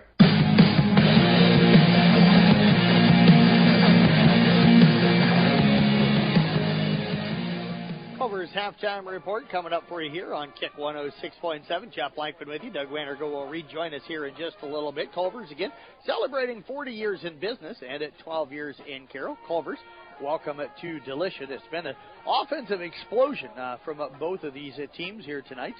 We'll talk with Doug here in just a little bit about kind of how this, what his thoughts are in this first half as the Knights lead it here by a score of 27-20. We're going to start off, though, by looking at some of the numbers for both of these teams offensively. For Kuemper unofficially, Jaron Hoffman, 9 carries, 55 yards, and a touchdown. You've got Carson Caney, 2 carries for 1 yard. Brock Bading, 1 carry for a negative 4 yards. So the Knights with 56 yards at rushing here in the first half. Brock Bading in the pass game, 8 of 18, 211 yards, 3 touchdowns, and an interception. Carson Caney, 2 catches, 113 yards, 2 touchdowns. Braxton Vanami, 4 catches, 79 yards, and a touchdown. Logan Ryle with 1 catch for 31 yards, and Jaron Hoffman for a 1 catch for a negative 2 yards. So the Knights, 52 yards on the ground, 211 yards through the air for a total offense of 263. For AHST of Oka-Walden in the first half, Luke Sternberg, 11 carries, 108 yards. He does have 2 touchdowns here in the ball game. You've got Lee has got here tonight. Drew Lee has got 5 carries for 5 yards. Drew Osbar also here tonight with 2 rushes for 3 yards, and Gatlin Getler 1 carry for 4 yards. So 120 yards on the ground for the Vikings in the first half. Passing-wise, Sternberg 1 of 5 for 22 yards. Osbar has come on to go 2 of 4 for 55 yards and a touchdown. So they've got 120 yards on the ground, 77 yards through the air for a total offense of 197. Taking a look at how the drives played out here in the first half. Kuemper got the opening drive. 6 plays later, they would turn it over on downs. AHST of Oka-Walden took over at their own 40 with 9:53 left in the first quarter. They would go 3 plays and out. Kuemper would then get the ball at their own 20-yard line with 8:08 remaining. And they ended up hitting Brock Bading, hit Carson Caney on a 3rd down and 15 from the 15-yard line, hit him for an 85-yard touchdown where he broke some tackles, then outran everybody to the end zone, and the Knights led it 6-0 with 7:43 remaining in the first quarter. But HST of Oka-Walden responded right back. They started at their own 32-yard line with 7:40 to go in the quarter. On the 3rd play of that drive, Sternberg broke off a 69-yard touchdown run, and we were tied at 6-6 with 6:03 remaining in the quarter. Kuemper started their next drive at their own 43-yard line with 5:59 remaining in the quarter. On the 7th play of that drive, it was Bading hitting Vanami for a touchdown, and that was put the score up to 13-6 with 6:03 remaining in that half, and that touchdown pass did go again for 36 yards. So that was a nice pass that time from Brock Bading. The Knights then were up 13-6 with 3:15 to go in the quarter, but again, the Vikings would respond. Started at their own 31-yard line with 3:10 to go in the quarter. On the 4th play of that drive, Sternberg broke off a 32-yard touchdown run that tied the game at 13-13 with 1:20 remaining. Both teams came up with stops then. Kuemper started at their own 37-yard line. 3 plays later, they would punt it away. HST of Oka-Walden started at their own 31-yard line with 11:57 left in the half. 3 plays later, they would punt it away. The Knights looked like they were going to pull away at that point. Got the ball at their own 49-yard line with 9:47 left in the half. On the 4th play of the drive, Bading connected with Caney for the 2nd time tonight, a 29-yard touchdown. That put the Knights up 20-13 with 8:51 left in the half. HST of Oka-Walden then started at their own 33-yard line, turned it over on downs after 8 plays, and the Knights would start at midfield with 5:12 to go in the half. And Jaron Hoffman broke off a 36-yard run, then scored a couple of plays later from 2 yards out, made it 27-13 with 4:05 left in the half. HST of Oka-Walden, though, responded down by 2 touchdowns. They started at their own 38-yard line with 3:54 to go in the half. On the 7th play of the drive, Osbar hits Baxter for a 44-yard touchdown, scoring with 58 seconds left. The Knights would get the ball at their own 35-yard line with 53 seconds left. On the 2nd play of that drive, Brock Bading was intercepted. The Vikings took over at their own 32-yard line with 36 seconds left. Just ran 3 plays and had to punt it away. A couple of interceptions. The Knights got the ball at their own 35-yard line with 7 seconds remaining and took the 1 snap and just went down on their knee to end the first half. Knights lead it here again 27-20 at the halftime. Our score updates all season long brought to you by Treese Company, Eco Water Systems. Knights lead at 27-20. We'll get thoughts from Doug Waniger when we come back. You're listening to the Culver's Halftime Report. For more than 40 years, Culver's has brought you fresh, never frozen deliciousness. And since 2012, we have been proud to serve the Carroll community. From mouth-watering burgers to our one-of-a-kind custards, our goal at Culver's is simple.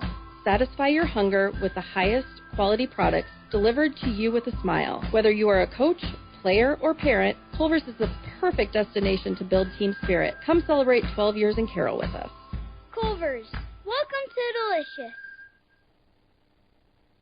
When you need a quick meal or one on the go, your Carroll Pizza Ranch has great deals for carry-out and delivery. Order online and get 8 pizzas of Country's Best Chicken with potato wedges for only $20. How about 2 large pizzas for $25? Or get 2 medium single-topping pizzas, cheesy ranch sticks, and a cactus bread for just $20. Check out these deals and more at pizzaranch.com today and order hot and fresh. Pizza Ranch, located off Highway 30 in Carroll, open 7 days a week. Whoa, that's good. Smithfield Foods is an American-based food company committed to producing high-quality, wholesome, and affordable food. They want you to join their team in Carroll. They are hiring general production individuals, and the starting pay is amazing at $19.55 per hour. You'll also get a generous benefits package. You'll get paid holidays, paid time off, medical, vision, dental insurance, and more. Visit smithfieldfoods.com/Carroll to apply online. Smithfield Foods, equal opportunity employer, including disability and veterans.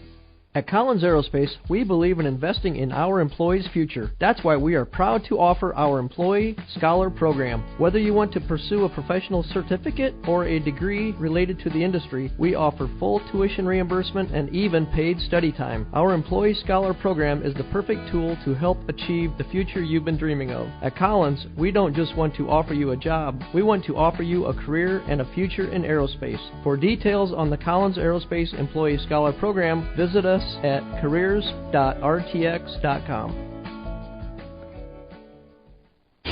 Kick 106.7 Weather Update. Overcast tonight with a low of 61. Southeast winds 5 to 10 miles per hour. Tomorrow 80. 62 tomorrow night. A blend of clouds and sun and dry. Sunday and Monday mid-80s. Sunday low 80s by Monday. From the Weatherology Weather Center, I'm meteorologist Paul Frobley. See the full forecast and the Brinks Exteriors radar at kick1067.com. Right now, it's 68 degrees.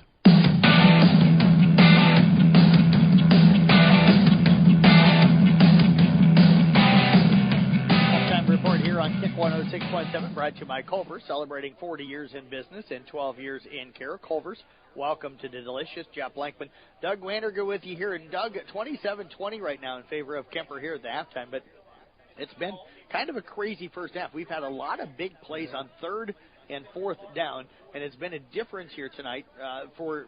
They've had the one touchdown pass, but AHSTW-Football-09-13-24 has established the ground game.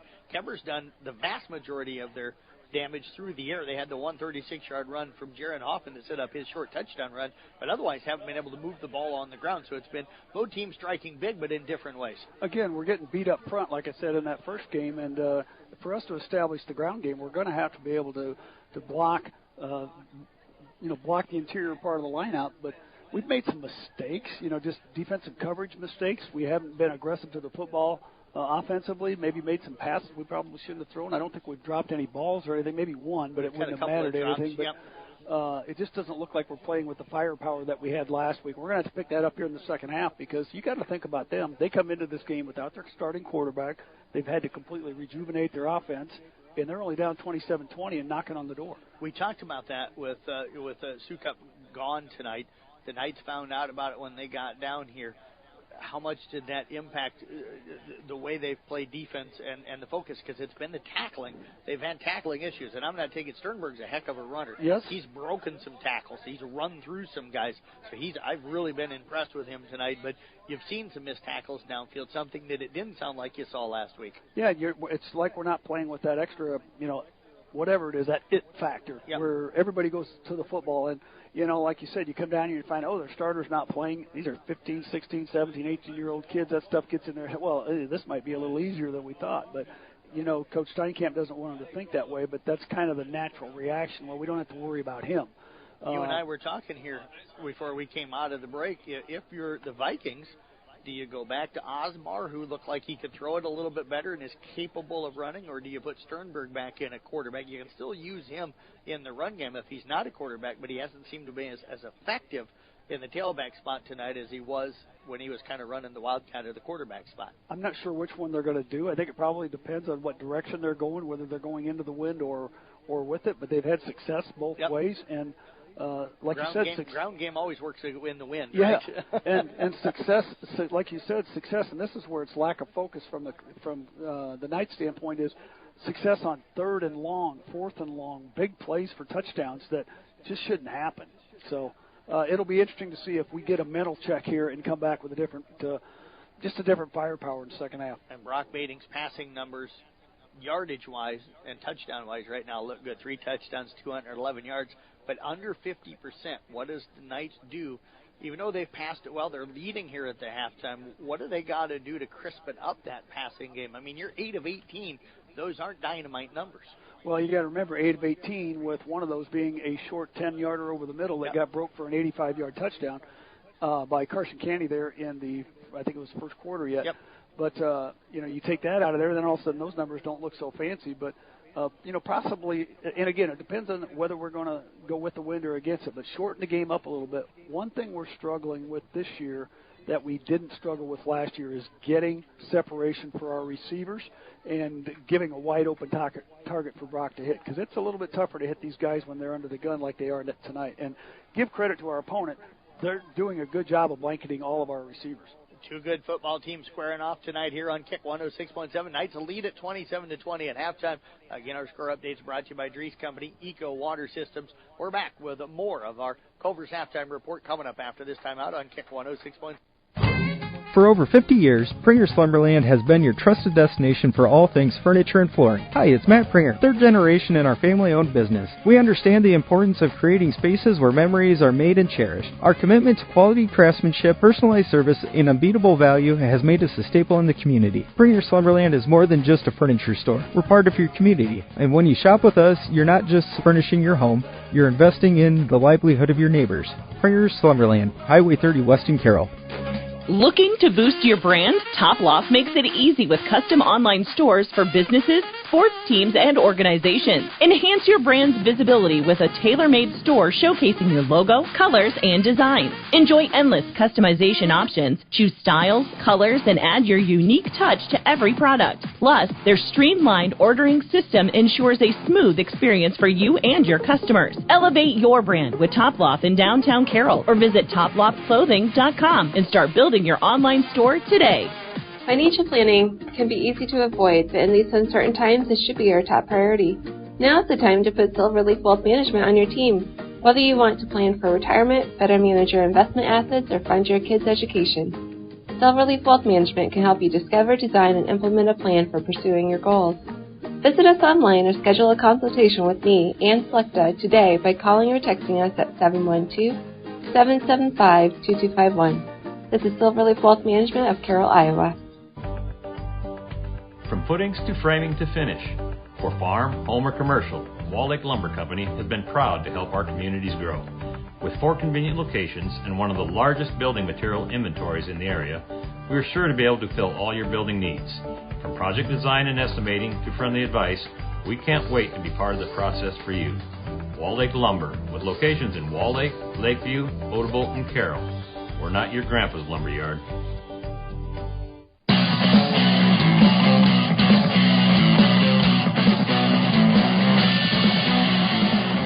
Culver's celebrating 40 years in business, 12 years in Carroll. Culver's welcome to Delicious. Jeff Lankman, Doug Wannerger with you here tonight. Thanks to Jason Holt and everybody down here at AHST Avoca Walnut, making us a nice spot to be able to broadcast the game from tonight. And had a nice conversation with everybody in the press box when we got down here tonight. Let's take a look at some of our other scores. And again, we've got the New Way Auto Group Scoreboard Show 10 to midnight here on Kick and on KCIM with Mason Needland, Jeff Honnold, Todd Danner. Again, all interviews with all of our area football coaches tonight. Scores from our area games and area districts 10 to midnight again on both Kick and KCIM. But right now, Carroll leading Denison Schleswig at the half, 38-0. Audubon up on Exira-Corn Kimball at the half, 36-0. Esac over Missouri Valley, 28-0 at the halftime as well. Also here tonight, it is Colonesco leading Glen Ralston 22-0. That one is at the halftime. Coon Rapids Bayard on top of Collins Maxwell. That one is 20-8 at the halftime. Earl leading IKM Manning at 20-12 at the halftime. And Riverside up on top of South Central Calhoun 14-0 at the halftime. Also, Arweva leading Siouxland Christian up in Correctionville tonight, 41-0 at the halftime. And Doug, I want to take a moment here as we get set to start the second half. I've got most of the time it's high school kids because they are on Twitter a little bit, but I've got people, adults or kids at every one of our area schools and stuff that tweet at the end of each quarter and tag me with score updates from all of our area teams. So I want to thank all of their help each and every season. Yeah, it's nice to have that. Atlantic's up 14-3 in their ball game tonight as well. And there's going to be a very important drive here for Kuemper starting the second half. They're kicking off. And at this point, AHSTW has had the momentum scoring on that last touchdown. So we'll see how this goes. Don't forget, you can win a stack of groceries from Market on 30 every week during the regular season this football season. Stop in at Market on 30 and sign up to win a stack of the game. A winner will be announced every Tuesday morning on KCM Sports Rewind between 9:30 and 10 o'clock. That's again on KCM Market on 30 in the BP Plaza in Carroll. IU again kicking the ball off for the Knights. They'll kick it off right to left, so the Vikings going left to right here in this third quarter. Another high end-over-end kick. It is going to be taken. The knee I thought was down when he caught it, and they are going to mark him down, I think, right around the 32-yard line.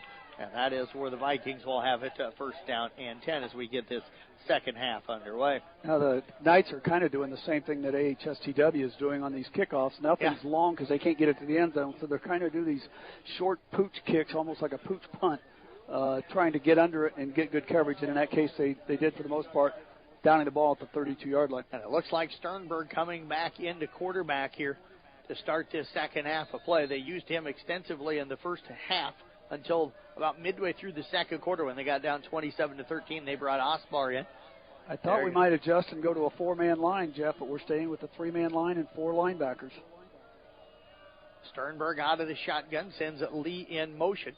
He's going to lead him as Sternberg keeps it. Now cuts back up, finds some running room. He's got a crease, breaks to the sideline, 50, 45, 40. It's a foot race, and grabbing him from behind and making the tackle is Griffin Glenn, but not before he gets it down inside the 30, down to around the 25. That is where they're going to mark him down, first down and 10. He's just picking that three-man line apart, finding his hole and going. By the time he gets to the linebackers, he's got so much momentum going. I do see Griffin Glenn in the lineup now on the defensive side, and he's the one that caught him and made that catch. 43-yard run that time from Sternberg. Ball spotted at the 25-yard line. Ball over on the right hash mark. Sternberg gets the play call in. 12 seconds to go on the play clock. They haven't broke the huddle yet. Harder will split out to the left. Wheatley going to split to the right. Lee in the slot over on the right side. They snap into Sternberg. Fakes the handoff. Wants to keep it. Cuts back around the tackler. Now the Knights that time really broke that play down well. He'll get back to the line of scrimmage, nothing more than that. Braxton Vanami, Doug, came in from his safety position, forced him back into the crowd. Yeah, Braxton upset that he didn't make the tackle, but he did his job. He forced him inside, which we haven't been able to do a good job of that tonight, and forced him inside where his teammates were waiting for him, so stopped him for no gain. Second down and 10, ball still at the 25-yard line. Boy, you can just see it almost inside his head. He's just looking through that field. His vision is incredible to find the holes. And he's very patient. Harder and again splits out to the left along with Hall. Wheatley splits here to the right. Lee running back to the left of Sternberg. Sternberg sets to throw. Lost one down the middle into double coverage. And is it intercepted? It is. Making the interception, Braxton Vanami, his second interception of the season. And the Knights come up with a big stop on the interception. Braxton went up and got that. You could see that was kind of lobbed up there for anybody to take. You almost wish he would have caught it just a yard further downfield, though, because as it is now, Kuemper's going to be starting on their own 1 yard line, but they did stop the drive. Yeah, they make the stop. They maintain the lead. They'll take over. 10:36 remaining here in this third quarter of play. This is where our offensive line has got to make things happen up the middle, because I'm sure we're going to go with Hoffman a little dangerous to do too much at the 1-yard line. Yeah, and well, they come out with Bating under center, or do they go out of the shotgun? They're going to go out of the shotgun. They've got Hoffman off to the left, Canny to the right. Wide receiver on each side of the field. They'll snap it. They hand it off to Hoffman. Finds a little bit of a crease. Gets a nice push by the line. And he is going to gain yardage. Did the ball come out loose? They're going to say he was down. And I know that AHST of Oka-Walnut fans down here in front of me not going to be happy, Doug, because it looked like as he was going to the ground, he was trying to reach out and pick up the football, but they're going to give him a 5-yard gain out to the 6-yard line. I think they're going to say that he was down back earlier. I kind of like the guys here. I was concerned that was a fumble, and Kuemper has put it on the ball on the ground a few times, fighting for those extra yards this year. But a nice run there on first down to get us out from underneath our own goalpost. 2nd and 5, but Ryle will split out to the left. One wide receiver out to the right. That's Vanami. Bating again out of the shotgun, 2 running backs. They'll throw a quick hitter out to Vanami out in the flat. He's going to pick up the first down as he'll get out near the 11 or 12-yard line. Let's give him the 12, a pickup of 7 on the play. And it'll move the chains for the Kuemper Knights. Vanami tonight now with 5 catches for 86 yards and a touchdown. But a nice job by the Knights, Doug, picking up a first down on 2 plays. Yeah, they needed to do that. A nice job by Brock Bating. Got just enough time to do it, too. Fake the handoff up the middle to Hoffman and a strike to Braxton on the sidelines for about a 8-yard gain. Ryle splits out to the left, and Ami again to the right. They're going to come with some pressure off the right side. They run inside of it with Hoffman. He's got the seam out to the right corner, down the right edge, gets out past the 40, and going to be brought down at around the 42, 43-yard line. A pickup of about 29, maybe 30 on the play. His legs are pretty short, boy. When they get going, though, you can just see him, and he's moving. And what I like that time, not a lot of juking and jiving. He just took the ball upfield. They end up marking him down at the 40. So another nice run that time from Jaron Vanami up to 81 yards. They'll hand it back off to him. Comes off to the left side. Now cuts it to the outside. Gets to midfield. He's winded now. And he is going to be brought down at around the 40 or 39-yard line. Let's give him the 39. Another pickup of 21 on the play. He goes over 100 yards here on the night. And the Knights moving the ball from their own goal line. I know they want to keep the clock moving, but Hoffman is gassed. They'll line him up to the left again of Bating. Wide receiver on each side. They're going to hand it off again to Hoffman, hitting the backfield. And, Doug, you mentioned it. He was tired on that one. You can tell there was no explosion. That's going to be a 2-yard loss on the play. Definitely. And that's one where you've got to, I think, spot that as the play caller and run something besides handing the ball off to the guy that's tired. Yeah, and he's still in there now, too, but he was gassed. Now, he went about, 50, 60 yards? Yep. But probably about 100 because we went back and forth across the field at least a couple of times, and he's going out finally. Yep. Tate Barrett will come in for him. Knights will huddle up this time. Play clock down to 14, 8.5 left to go, third quarter. Knights up 27-20. Canny, Ryle will split out to the left. Vanami splits out to the right. Bating takes the snap, hands it off to Tate Barrett, finds some running room up the middle, and Barrett going to wrestle his way down to the 34-yard line.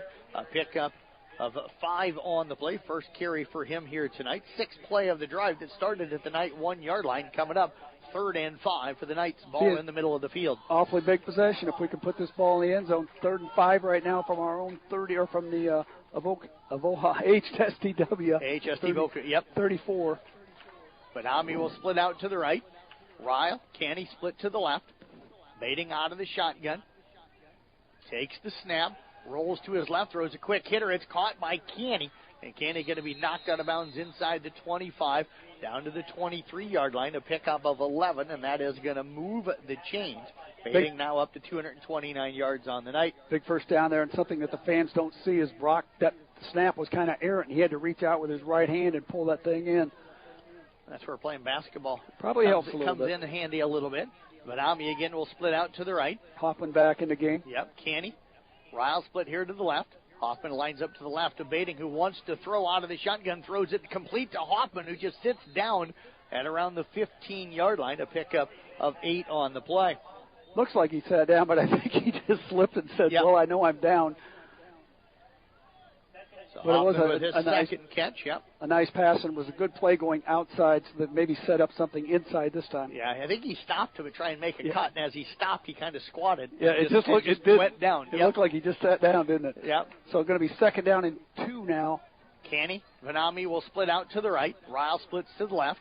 Hoffman will line up to the left of Bating, who's out of the shotgun. They'll snap it off, hand it off to Hoffman. Nice cutback, started left, cut back right. And he's going to fight his way down around the 10-yard line. A gain of 5, but that will move the chains. He's over 100 yards right now, 105 yards on the ground, 14 carries unofficially tonight for Jaron Hoffman. Hoffman wanted to get his name in that Motor Inn Player of the Game discussion. Yep. And he's done so, too. So it's going to be first and goal now for the Knights at the 10-yard line. Yeah, will not be able to pick up the first down. So they'll have to score. They've got 4 downs to do it here. That would put them up by 2 touchdowns. Vanami will split out to the right. Clock. Ryle, baiting, split to the left, down to 10 seconds left on the play clock. Doug, I think the goalpost block is part of you. Yep. They'll hand it off again to Hoffman, started right, cuts back left and goes in for the touchdown. A 10-yard touchdown run for Jaron Hoffman.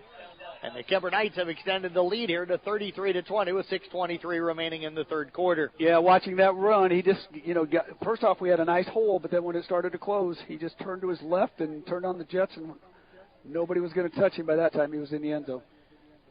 That's a big drive, 99-plus yards for a touchdown into the wind.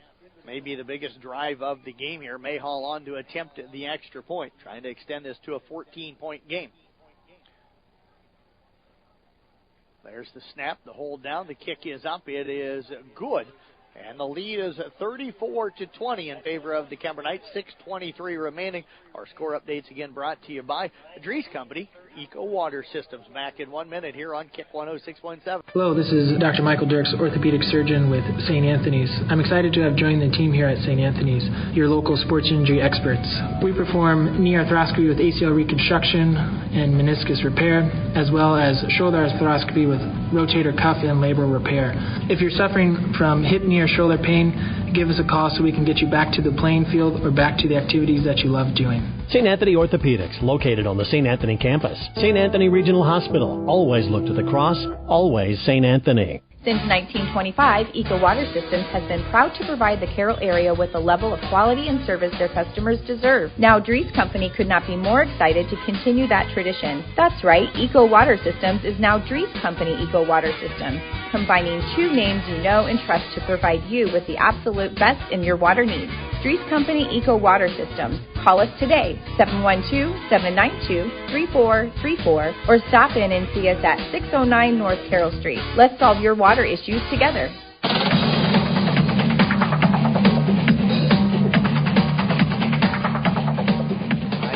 Kicking off again for the Kuemper Knights. 6:23 remaining here in the third quarter. Big 99-yard drive. And Jaron Hoffman done probably about 70 or 75 yards out of that drive. Another short kick taken by one of the up guys. That is Wheatley. He'll get out near the 40-yard line, and that is where AHST of Oka Walnut will have it. They'll start at their own 39-yard line with 6:21 left to go. Doug, still a long time to go, but that is a huge drive. Yeah, that's a huge drive. Now we got to answer here. Now I see the Knights just kind of walking on the field. It's just not that fire that you want to see from a football team that's coming out trying to win a football game. They had it in the warm-ups. Yeah, it looked like a pumped-up team in the warm-ups. Yeah.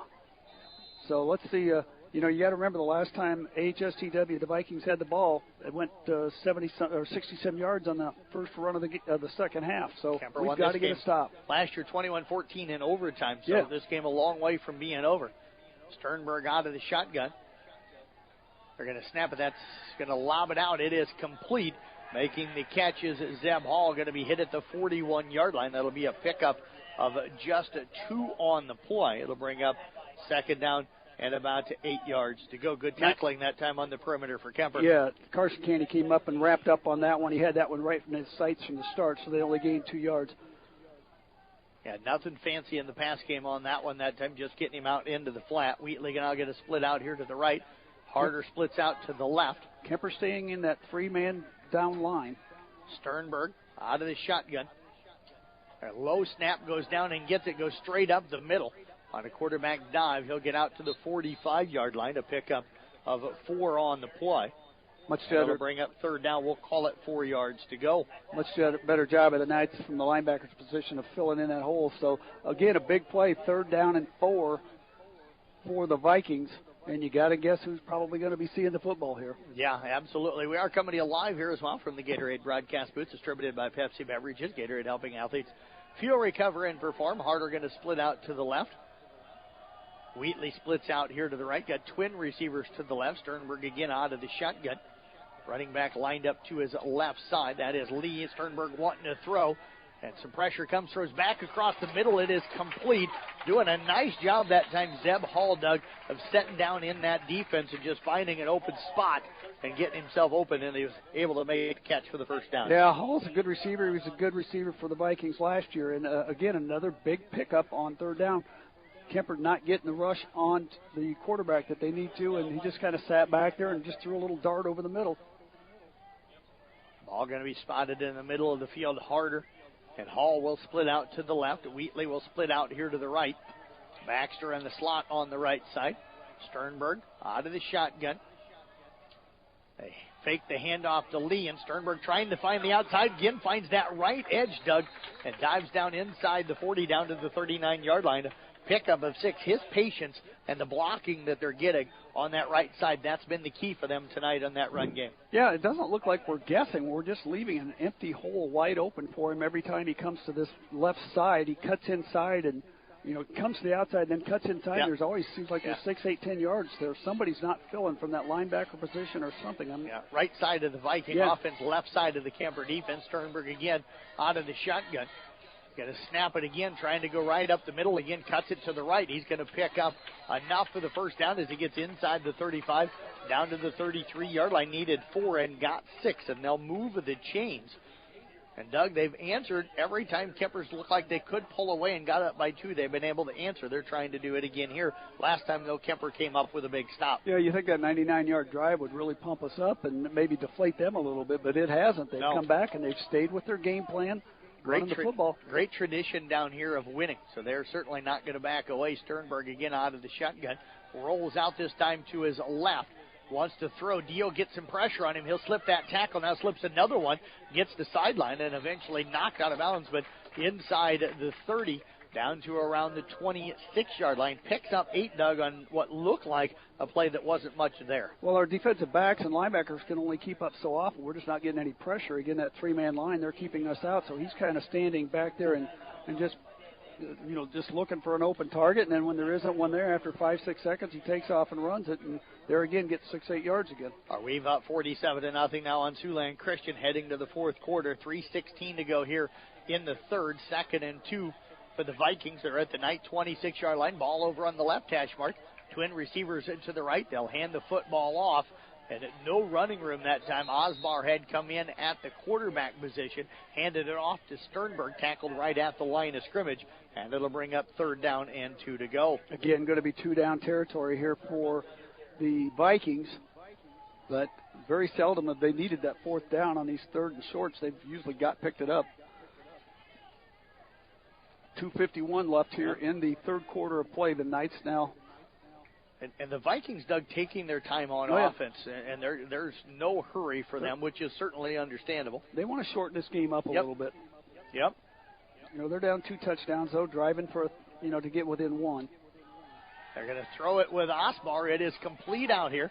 Making the catch, cutting it back inside again is Hall, and he'll pick up the first down or near it. Gets down around the 23-yard line. I think he's going to have it. First down.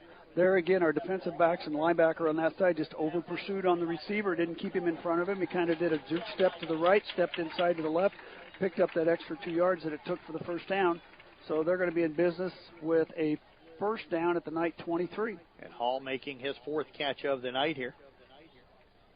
2:14 to go here in the 3rd quarter. Clock continuing to roll. Osbar again in at quarterback. He's got Lee lined up next to him. He'll hand it off to Lee. Keneally wrapping him up from the backside. We're going to get a flag coming in from behind the play as he gets down to the 22-yard line. May get a hold on the inside or maybe a face mask, but I think that one may go against AHST of Oklahoma. No, looks like Kuemper's starting to back up, Doug, so we may have a face mask on this one. Personal foul. That is going to be a personal foul. Face mask going to go on the Kuemper Knights. That'll be an automatic first down. Preston Benami was in there, and I thought he had a good tackle, but I'm not sure who got the hand in the face mask. But with the clock running, or will be running here shortly, that's under 2 minutes now in the 3rd quarter. That was a 1-yard run from Lee, or a 2-yard run from Lee, and then they End up getting an 11-yard penalty out of that. Ball spotted down at the 11-yard line. Osbar again in at quarterback out of the shotgun. Fumbles the snap, picks it up, now takes off running. Breaks a couple of tackles, Doug. He's a big guy, 6'3", about 180, 190, I think you said. He'll get down to the 4-yard line, picks up 7. Yeah, we're just getting manhandled up front. They're getting away with whatever they want. Kemper's going to have to really bow their neck here. Get a stop. 11th play of the drive coming up. Clock will tick under a minute 25 left in the third. Knights up 34-20. Score updates brought to you again by Drees Company, Eco Water Systems.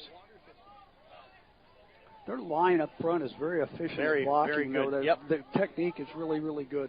Lee, Baxter, and also Hall split out to the left. Harder splits to the right. Sternberg back in at quarterback, takes the snap, tries to go off that right side. This time the Knights bottle it up.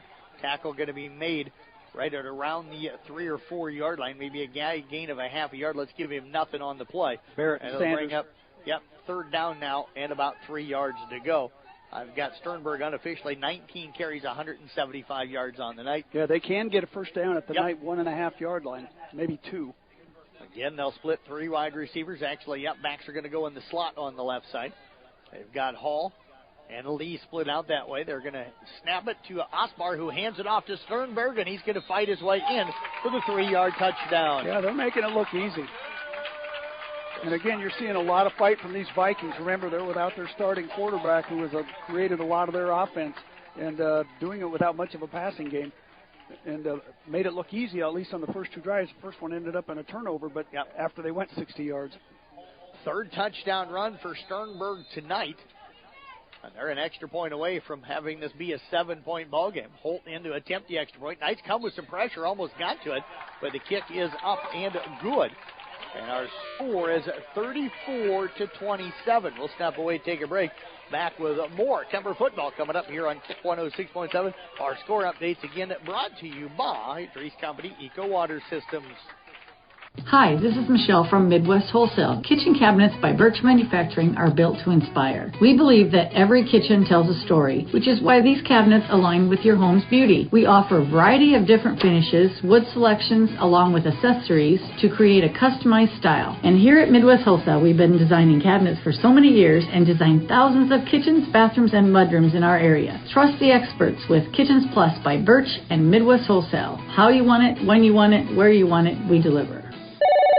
Thank you for calling Brinks Exteriors. This is Allie. Hi, we recently had a tree fall on our house, and I'd like to get an estimate for roof damage. Sure, we offer free on-site consultations for all our services. Great. While I have you, could you refer me to someone who can replace the drafty window? Brinks does windows too, with high-quality Energy Star products. What if we'd like to replace our siding? Brinks has you covered. Gutters? Doors? Our name says it all. Brinks Exteriors is your headquarters for all things exterior, from start to finish. Call 712-ROOF-PRO or visit BrinksExteriors.com.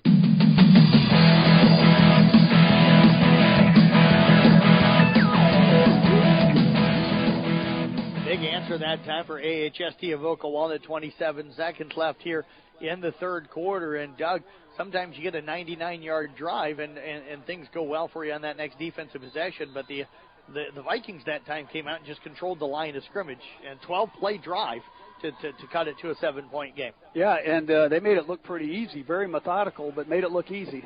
Jaron Hoffman again will take the kickoff on another short kick. They'll return it out past the 35, out to the 38-yard line, and that is where the Knights will have it first down and at 10. 24 seconds remaining now here in this third quarter of play. Again, our Motor Inn player of the game will come up in the postgame, and Doug and I were just talking during the break. Doug, right now it's not going to be an easy choice. No, it's not at all, but let's hope it gets easier as the game goes on. Yes. Somebody steps up big. 24 seconds left, the wind in our face. Let's just run the ball, run the clock out, and get the ball starting the fourth quarter with a second down. Vanami splits out here to the left. 2 wide receivers, Riley and Candy to the right. Shotgun for Baiting. We'll hand it off to Hoffman. Tries that left edge. They bottle it up pretty well. We're going to get a flag coming in behind the play. He's knocked out of bounds. Looks like it's at going to the be 41. Would have been about a 3-yard gain, but where this one comes in very much could be a hold call against the Knights, and that is going to be the call. And, Doug, that's their 4th penalty here tonight. That's going to cost them 10 yards. And the other thing is the clock stops. Now it's probably going to start again once they roll it, but and Hoffman went out of bounds on the run anyway. Yeah, so ball going to be spotted back at the 28-yard line. It'll be over here on the left hash mark. What a gorgeous night down here in Avoca tonight, Doug. I did put on a little bit of something long-sleeved at halftime because that wind hasn't laid down and when the sun went down. But still a really nice night for this time of the year. It's a beautiful night. Big down here for the Knights now. Vanami splits out to the left. 2 wide receivers, Ryle and Canny again to the right. Baiting rolls that way. Pressure comes. He's still pointing downfield, and he throws it before he goes out of bounds. He's looking for Canny, and it is going to be caught. It'll be out past the 40, That'll out be to the the 42-yard line. A pickup of 14 on the play. And as you heard Doug say, that is the final play of the third quarter of play. Canny picking up catch number 4 for him tonight. We're through 3 quarters. Knights on top here, 34-27. We've got the fourth quarter coming up for you. It's 1 minute away on kick, 106.7. When it comes to sports injuries and pain, call the specialist at Suppy Chiropractic Clinic, Dr. Mike Suppy and Dr. Jack Janning. Dr. Suppy and Dr. Janning work closely with area athletes and teams in providing effective treatment and rehabilitation of sports-related injuries. For optimal sports performance, call Dr. Mike Suppy and Dr. Jack Janning at Suppy Chiropractic Clinic, 792-6026. Or stop by their clinic at 1420 Highway 71 North in Carroll. Proud sponsors of all area teams. This is Don Neary from Avila Bank. Everyone at Avila Bank wishes the student-athletes success in their endeavors. We know to make a winning team, you need to put in the work, and that's what we'll do at Avila. We'll work to make sure your farm or business has the best financial opportunities available. We want to take the stress out of banking, allowing you to focus on what matters and what you love. Whether you own a business or own a farm, we're here to help you identify ways you can achieve your goals, and we will work hard to make sure you achieve financial success. After all, your success is our success. Avila Bank, member FDIC. Equal housing lender. That's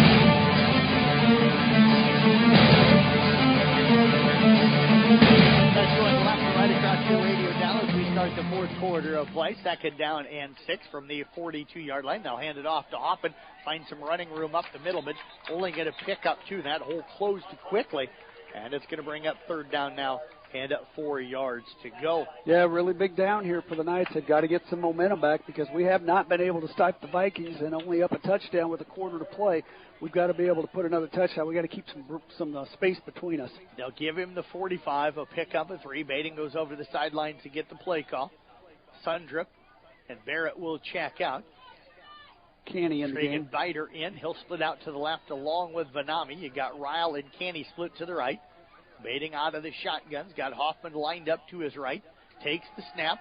Pressure comes. He steps away from him and able to throw it complete. And that is going to be Braxton Vanami, who's turned into maybe his favorite target here tonight, completed down to the 43-yard line. And that is going to move the chains. That'll be a pickup of 12 on the play. That's what the Knights needed, and they're going to hurry up on the offense and keep this thing moving. They want to try to wear this team down a little bit. Like I said earlier, their starters all go both ways. They hand it off again to Hoffman, trying to get the edge. Caught that time and pulling him down with Zeb Hall. One of the linebackers came in with 9 tackles on the year, 8 of them solo coming into tonight's game. That's going to be a pickup of around a yard on the play. That's going to bring up 2nd down. We'll call it 9 to go. Jeff, want to say hi to some, I'll call them buddies of mine, maybe friends, but maybe kind of by force. But the guys over in Panora, we get together every year. I think this is year like number 28 or 30 for the annual Tim Taggles Memorial Golf Outing. But a bunch of buddies of mine, the Mouth of the South from Dallas, Texas. Okay. Guy never stops talking. But just want to say hello to all you guys over there. Hope you have fun. We can't see you till later. Braxton Vanami splits out to the right. Bating wants to throw left. He's got Canny out there. It's going to complete down to the 36-yard line. A pickup of 6 will bring up, we'll call it 3rd down and about 3 to go. I'm going to give another shout out. We mentioned Marissa Oswald earlier tonight. She texted. She has listened to the game and thanked us. And Marissa was a great kid. Oh, she's just wonderful, wonderful kid. I got to figure out where she's at now. She's out of college. I don't know where she headed from there. Her dad's listening. He'll let me know, or maybe she'll let us know. Yep. But yeah, I was classmates with her mom and dad. So. Yep. By the way, I was going to ask, the golf courses allow you on with clubs? No, they don't. No. I just get a ride along in the cart. I formation for Kuemper. Big 3rd down and 3. Avoca bringing some pressure. Going to hand it off to Hoffman. Pops it to the outside. Hit right at the sticks. And I think picked up just enough to get the 1st down. They're going to mark him down at the 33. They might have him marked. Going to be just really close. They haven't moved. Now they're moving the chains. He needed 3, got 3, and just enough for the 1st down. Jaron, just put that shoulder down a little bit more and try not to run so straight up. He wants to make that big gainer, but he's got so much power in those legs. He's got to recognize when he needs that 6 inches or a yard, whatever. put the shoulder down and make somebody else hurt more than him. ASAC County up on Missouri Valley over on KKRL, 34-0. Baiting out of the shotgun. Benami splits out here to the right. He's got twins to the left with another receiver in the slot. Reaches over and whispers into the ear of Hoffman, who's lined up to his left side. They're going to fake it to him. Baiting wants the touchdown, goes deep down the field and just over the head of his intended receiver, Canny. And Doug, he had a little bit more time, kind of threw that one falling backwards, and I think it was in a little bit too much of a hurry to let that one go. Yeah, the defensive end from the left side was coming in. I bet you that's what he was leaning over to Hoffman to say. It was, hey, pick this guy up because we can see he's coming. And he just aired it out a little bit too much for Canny. Canny ran a good route, just couldn't quite catch up with it, as it's going to be 2nd and 10 now. Yeah, ball at the 32-yard line. Clock stops with 9:43 to go in the game. Knights up right now, 34-27. Baiting out of the shotgun. Drops back, throws it across the middle through the fingertips of Canny. Had to go up for that one near the 20-yard line. It'll fall incomplete. Baxter on the coverage. And it's now going to be 3rd down and at 10 to go. You know, we kind of go away from that running game that gets us here, and in this short field, the passing game doesn't work quite as well, and we just don't quite have the speed to stretch this defense out. They're quick in their defensive backfield. Knights will huddle up, taking their time here. 17 seconds left on the play clock. Don't forget our New Way Auto Group scoreboard show, 10 to midnight tonight here on Kick and on KCIM. Mason Nealand, Jeff Huddle, Todd Danner, interviews with all of our area coaches and scores from around the state, including a focus on our local district. They'll hand it off to Hoffman on a delayed draw, and he'll pop it up the middle, pops it out to the outside, and going to pick up enough probably for the first down as he gets down to around the 22-23-yard line, and that is going to be a 10-yard gain. It'll be 1st down and 10. Sorry to talk over you there. I'm so excited he got that first down. That was the case where he made a good cut, and then he put that shoulder down right where he needed to, got the first down. Knights move the chains. They need something on this drive with the way AHST of Oka Walnut, the Vikings, have been moving the football.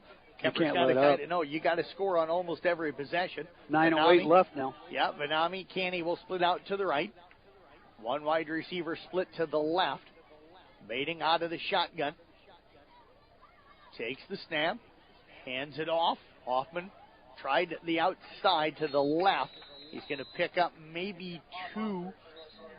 Just wasn't much there. He picked up maybe a yard all on his own. 2 down to the 21-yard line, and we're going to get a timeout called by AHST of Oka Walnut. We'll step away with them. We're back in 30 seconds here on Kick 106.7. Family owned and operated since 1948, Quant Auto Salvage is the area's best full-service scrap facility. Whether you're looking to sell scrap iron, vehicles, or batteries, or you need to locate that difficult-to-find part for your vehicle, they have what you need. And if it isn't in stock, they can locate it with their nationwide parts database. Quant Auto Salvage. They sell the best and recycle the rest.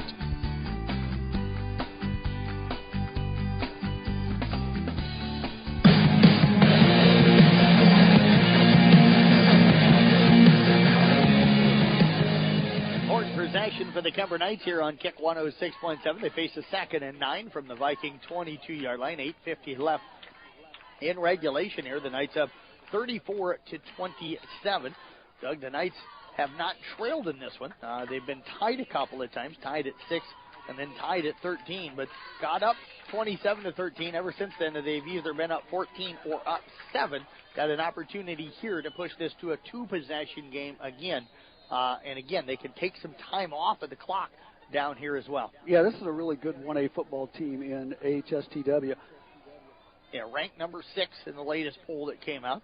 Baiting out of the shotgun.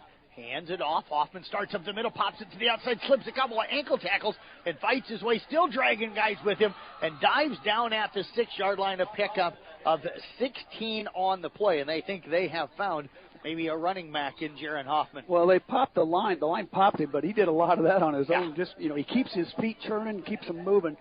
Just a sophomore, good, strong sophomore running back. Yep. Noticed that tonight. Hadn't seen him out on the football field. Big, strong kid. Canny will split out to the left. Vanami will split to the right. 2 guys in the backfield. Barrett to the right. Hoffman to the left of Bading, who's out of the shotgun. Sundberg in the slot on the right side. Vikings with 4 down linemen. 3 other guys pretty much in the box. Pretty much about 9 guys in the box. They'll hand it off to Hoffman, hit at the 5. Fights his way forward for a 2-yard gain down to the 4-yard line. And it'll bring up Second down now and goal to go. And if you're Kuemper, you want the touchdown here, but I also want to eat some clock. Eat another minute or two yes. up because they can strike pretty quickly. Yep. Even with the run, they can strike quickly. Yep. But Hoffman, a really nice job there of just kind of wait until the hole to develop, and then boom, he saw it, just stuck his head in there and got 3 yards. Kenny again splits out to the left. Vanami to the right. They come out in the same set as they were on the last play. Fading out of the shotgun, turns, hands it off this time to Tate Barrett straight up the middle. Piles getting pushed forward, and it looks like he's going to fall into the end zone for a 4-yard touchdown. On that case, the line did a good job, yes. but Mr. Hoffman came in and let him in there. So Hoffman with a big play, not just running the ball, but Tate got it and just kept driving his legs. So that's a big touchdown for the Knights with 7:38 left here in the ballgame. Yep, up 40-27. And Mayhall in to attempt the extra point. This would make it a 14-point game. The snap, the hold in this situation is so key. There's the snap. The hold is down. The kick is up. It is good. And the lead is 41-27 in favor of the Kuemper Knights. Again, 7:38 remaining. Our score updates brought to you by Adrees Company, Eco Water System. Doug and I are back in 1 minute here on KIC 106.7. Hi, this is J.R. Mayhall, insurance agent and realtor with Gredeman & Associates. We're excited to announce Eric Bass and Nate Gredeman have joined our team. Eric has numerous years of experience in both insurance and real estate, and we're excited that Nate has moved back and brought his wealth of knowledge of commercial real estate to our team, and he also has his insurance license. It's a very challenging time in both real estate and insurance, and we are here to help you. Gredeman & Associates, Highway 30 here in Carroll. Hi, this is Dr. Mulbauer from McFarland Clinic in Carroll. If you are expecting a baby, our family medicine department is here to help you every step of the way. Our physicians provide prenatal care and services, childbirth, and postpartum care. Your McFarland Clinic family medicine physicians can perform C-sections and VBACs during delivery. Call our family medicine office at 712-792-1500 or visit our website at mcfarlandclinic.com for more information. McFarland Clinic Carroll, here for you and your growing family.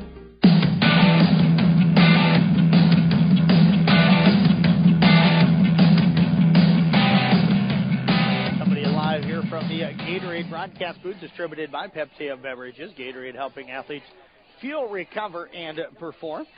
Ryan Igu on to kick it away again for Kuemper. Long kick this time. That's the deepest they've kicked it. Sternberg will catch it at the 5-yard line. Returns off to the right, then cuts back to the left, cuts back to the right. Will dive out near the 24 or 25-yard line. I think they're going to give him the 25, and that is where the Vikings will have it first down and 10. Now, Doug, 7:33 left. We talked about the fact that they've been able to score quickly in the running game, but are they in a situation now at this point of the game where they need to throw the football a little bit more as you see Osbar comes in at quarterback? Yeah, they probably do. They're into the wind. I don't know if it's died. No, it doesn't really look like it's died too much, but they're probably going to have to pass it a little bit more than they would have, but that's all going to depend. I mean, they get a couple of big runs like they did earlier, and that changes things in a hurry. Audubon beating Exire-Elkhorn Kimballton tonight, 72-0, that final score. Shotgun formation for Osbar. He's going to hand it off, trying to get the edge out here is again Drew Lee, and Lee going to be wrapped up, but not before he picks up about 6 out to the 30-yard line. One of his better runs here tonight. Got him now 7 carries for 13 yards. And, Doug, if they do run the football here, going to have to hurry up and run their offense quick. And they don't seem to be in a big hurry, but Kent Sanders forced that play again, too. But another critical thing here for the Kuemper defense, keep those ends out there, keep that ball inside, keep that clock running. Wheatley going to split out to the left, Sternberg. And Hall will split to the right. Osbar out of the shotgun. Second down 4. Low snap goes down and gets it. Pressure comes up the middle from Deal. The pass is incomplete. He was looking for Hall. Canny on the coverage out at around the 48-yard line. And Doug, another low snap here tonight, creating some problems for Osbar in the pass game. Yeah, he's had some trouble with that. And you got to remember, he's just a freshman in there, so he's probably a little bit nervous. Well, and his snaps have been down at his feet, so he's done a nice job of going down and he's them. 6'3", too, so he's a big kid. Clock stops, 6:49 to go. This is a big 3rd down and 4. Sternberg and Hall will split out to the right. Harder splits to the left. Shotgun formation again for Osbar. He'll take the snap, better snap, looks to throw. He's got Baxter, and it's through his fingertips. Would have probably had a chance to get the first down. Would have caught it at about the 31-32.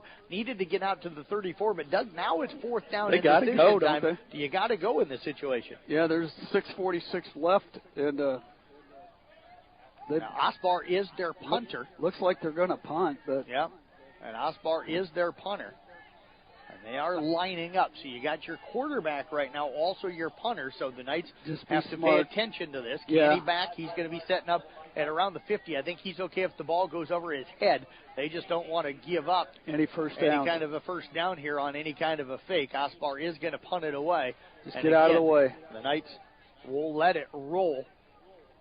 AHST Avoca Walnut will down in at the 31-yard line. Big stop by the Kuemper defense. They'll get the ball back with 6:40 left here in the football game, up 41-27. Old-fashioned fundamentals, run the football now and hang on to the football. Don't be trying to do anything fancy. Just let that clock run as we got 6:40 left. And you can let the play clock run down and snap it with under 3 seconds left, I think, on almost every play the rest of this game if you're the Knights. The other thing is, as we noted earlier, Kemper's got a lot of kids that go one way and a lot deeper. AHSTW, the Vikings, don't have that benefit. They've had a lot of kids going two ways, so they're getting tired. Banami to the left, Ryle, Canny to the right. Hoffman will line up to the right, abating out of the shotgun. Canny now goes in motion. They're going to get him on the jet sweep. Tries to get the corner, needs to stay in bounds. And I think he does. Slides down out at around the 33-yard line. A pickup of 3 on the play. That's a senior that knows the game and understands what the time means right now. He knew he had to get down. He could have probably picked up a few more yards if he'd have tried to go up the sideline, but he'd been knocked out. So it's going to set up 2nd and 7, clock running now, 6:14 left. Knights got to run another 15 seconds off the play clock. Arweva beats Siouxland Christian 40-8 tonight, thanks to Morgan Berg for those updates. Shotgun formation for Bating. Play clock down to 8. Tragan Biter goes in motion. They'll hand it off to Jaron Hoffman. Hit at the line of scrimmage and wrapped up and brought down on the play. And I think we get a timeout. We do a timeout called by AHST Avoca Walnut. Doug, let's go ahead and keep it here. The Knights doing what they need to do, but now you need a first down here. You want to extend this drive. Do they look to throw, or do they spread you out and come back and try and get Hoffman maybe with the crease in the run game? We got the wind at our back. I'm probably going to, there's still 6 minutes left. Yep, 5:52. Just under. I'm probably going to try to throw a pass, but just make sure you don't throw anything dangerous and then punt it away. You got the wind at your back for the punt. They got to score twice. Carroll wins tonight over Dennis and Schleswig. Is that a surprise that they did it that big? 45-3. Now, Dennison's struggling a little bit the way it looks early in this season. Good for Carroll. Carroll moves to 2-1 on the year. Kemper looking to move to 2-1 on the year. And I'm going to advocate. I know nobody's going to like me saying it, but I wish Carroll and Kemper still played. Well, I wish they still played. It was nice to have that game in town on the first week of the season. Banami splits out to the right. Tragan Biter splits to the left. They've got 3 wide receivers to the short side of the field. Biter now goes in motion left, right. Bating going to roll to the short side of the field, and he's just going to tuck it up. And he tries to slide down, hit on the play, but slid down inbounds. And that was he kept a good the play. Clock running. I like Tackle that play. Made at the 32-yard line, a loss of 1 on the play. If he had something, he was going to take it. He didn't have anything, so he just went down with the ball on the sidelines. That should give them the opportunity here to punt it away. They're going to get it down when they get the ball, when the Vikings get the ball back. It's going to be about 5 minutes left. Connor Keneally will punt it away for the Knights, but I think we're just going to take a penalty. Kemper's going to either take a penalty or they'll call one of their 3 remaining timeouts here. They're going to let the play clock run down. 6 seconds left on the play clock, down to 3, 2, and there is. They did call the timeout. Yep, you might as well, and then instead of taking the backup of 5 yards. So the Knights will take a timeout. 5:05 left in this one. Knights up 41-27. Score updates brought to you again by Dries Company Eco Water Systems. We're back in 30 seconds here on Kick 106.7.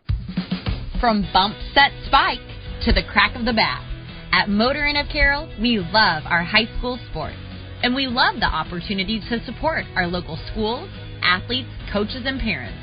Through the hard work of our kids, we get the enjoyment of watching and listening to their activities. Other life lessons, like teamwork and citizenship, help create outstanding young women and men we are so proud to sponsor. Good luck to all of our local sports teams. From Motorin of Carroll.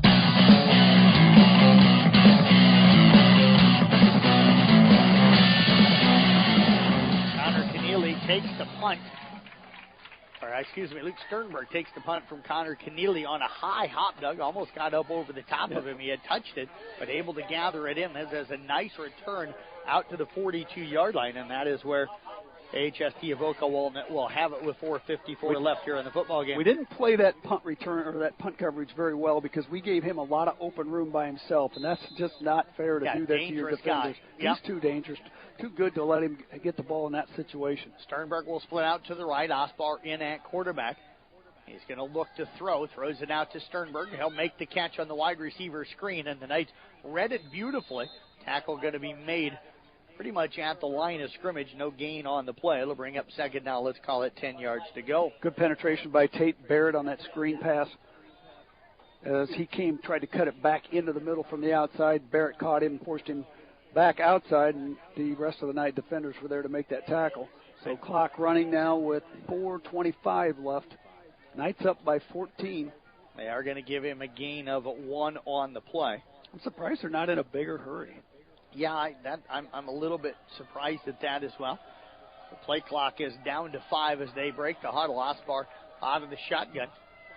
Going to hand the football off. Sternberg trying to weave his way, and that time the Knights see him, and coming in there, Keneally with the big hit. Tackle going to be made out at the 43-yard line. No gain on the play. They're screaming for targeting, but that was just a thing where he's coming down to make a tackle, and the kid was going down. And I don't think he made contact with the helmet at all. No.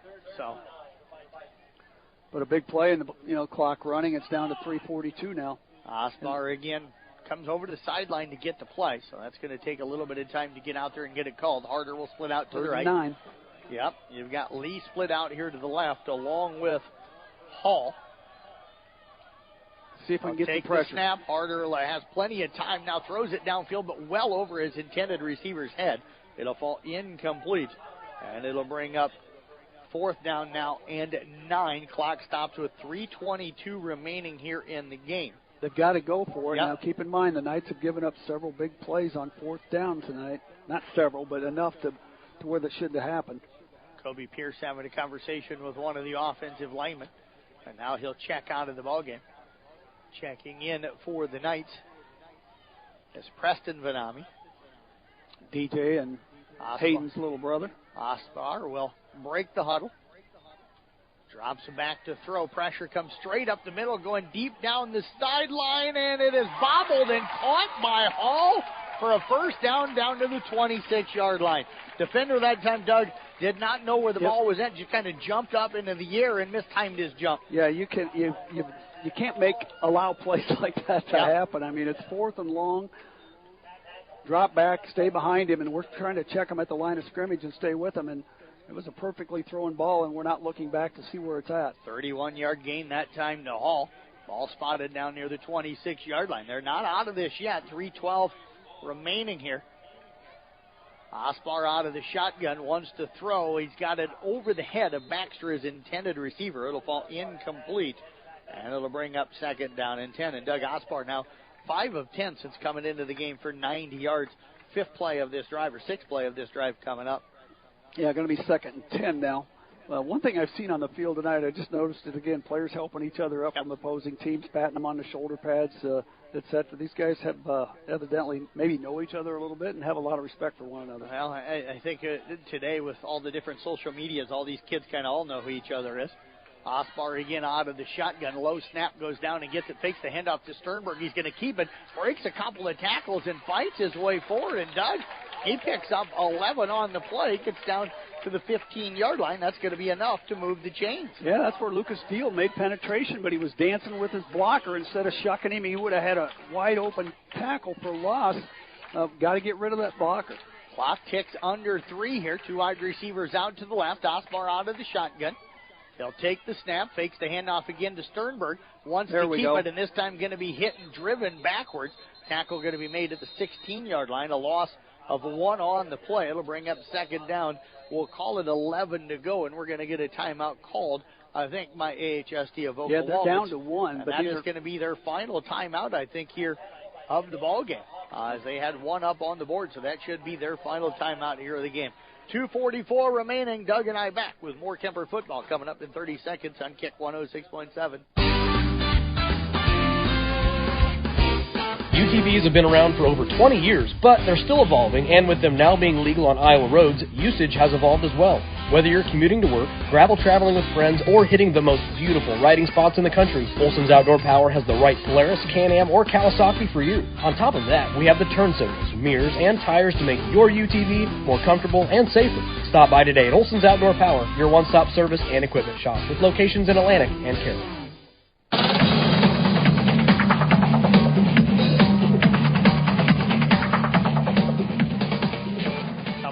Updates for you here real quick. Coon Rapids Bayard trailing Collins Maxwell at that's now a final 28-20. Collins Maxwell with the win. East County up 42-0. Landon Grindle with a 45-yard touchdown run for the Raiders. 2:44 left here. 41-27. Kuemper with the lead. The Vikings have it 2nd and 11 at the night 16-yard line. They are out of timeouts though here in the ballgame. Harder out of the shotgun. Osbar, can't handle the snap. Another low end. Now he's got to pick it up and try to make something out of it, but shows some good athleticism as he gets out here to the edge. He'll get down inside the 15, runs into Harder that time, who was split out to the left. Tackle going to be made at the 12-yard line. That's going to be a pickup of 4 on the play. And, Doug, that's a broken play that the Knights needed to get some pressure on that. Yeah, and unfortunately we didn't get anybody there real quickly, but we did keep him in bounds to keep the clock running. Yep. 2:18 with the clock ticking now. They do huddle up. 3rd down and 7 from the 12. Hall and Sternberg going to split out to the right. Harder will split to the left. Osbar again out of the shotgun. He's got Lee lined up to his left. They'll hand the football off to Lee, and Lee's going to take it down to the 1-yard line. That'll be enough to move the change. They mark him at the 2. I think it's going to be at the 2, and it'll be 1st down and goal, 10th play of this drive coming up. Our defensive linemen just getting knocked on their tails on that play, unfortunately. Good job of blocking. Give the Vikings credit. They're doing what they have to do. The clock running now, 1:49 left. They will break the huddle, Doug. If they get a touchdown on here, an onside it's kick. An onside kick, absolutely. They'll probably keep it on the ground. They've got Sternberg back in at quarterback. He's run for 3 of them tonight. He'll take the snap. Knights do a good job of kind of jamming up the middle. They're going to stop him down at the 1-yard line. If nothing else, it buys us a little time. It does. It's going to bring up 2nd down and goal, but now they're going to have to try and hustle back to the line of scrimmage. Clock continuing to roll. 1:20 left here in the football game. Doug, I'm surprised they don't go up and spike the football. Yeah, I'm just really surprised. Yeah, they are not hurrying up, and they're running the play in from the sideline. We'll be under a minute left in this game by the time they get the snap off. They might be under 50 seconds. They're still looking over to the sidelines. They're still getting the play call, and now they'll hurry up to the line under 50 seconds. Yep. Wheatley will split out to the right. Sternberg again at quarterback. Low snap, goes down and gets it, and he's going to punch it in for the 1-yard touchdown. Yeah. Okay, so they're going to make it interesting at least. So I'm sure they're going to kick the extra point. I can't imagine them going for 2. Yeah, they've got to. I think they got to kick it because they're down. They're down 41-20, 33 right now. 8, yeah, they got to get it down to. If the extra point would make it a 7-point ball game. But ball game is a long way from over. Now, once the Kuemper recovers the onside kick, then it will be. But this is a big kick for Holt. High snap, and then block it. It was a high snap. They couldn't get it down in time. Well, they got it down in time, but it is blocked. And the Knights will have an 8-point lead at 41-33. 48 seconds remaining. Doug and I are back in 1 minute right here on Kick 106.7. Outlaw Graphics is your local promotion and sign company. Outlaw can do it all, from vehicle graphics to promotional items and all the signage you need. Outlaw does it all, no matter how big or how small your order is. If you need thousands of items for your business, talk to Outlaw. Work with Outlaw's designers from start to finish. You're going to love the results. Call the Outlaw. Outlaw Graphics, 775-2599. Outlaw Graphics in Carroll. At Carroll County Solid Waste, we deliver environmental services together because, like all teams, together, everyone achieves more. We all enjoy a snack and a drink when cheering for our favorite team. When finished, be a team player. Put your bottles and cans in the recycle bin and your empty food packaging in the trash. Visit our website at carrollcountylandfill.com for details of how to be part of the recycle team. Because together, we're stronger. We're Carroll County Solid Waste, wishing our area athletes a safe and successful sports season.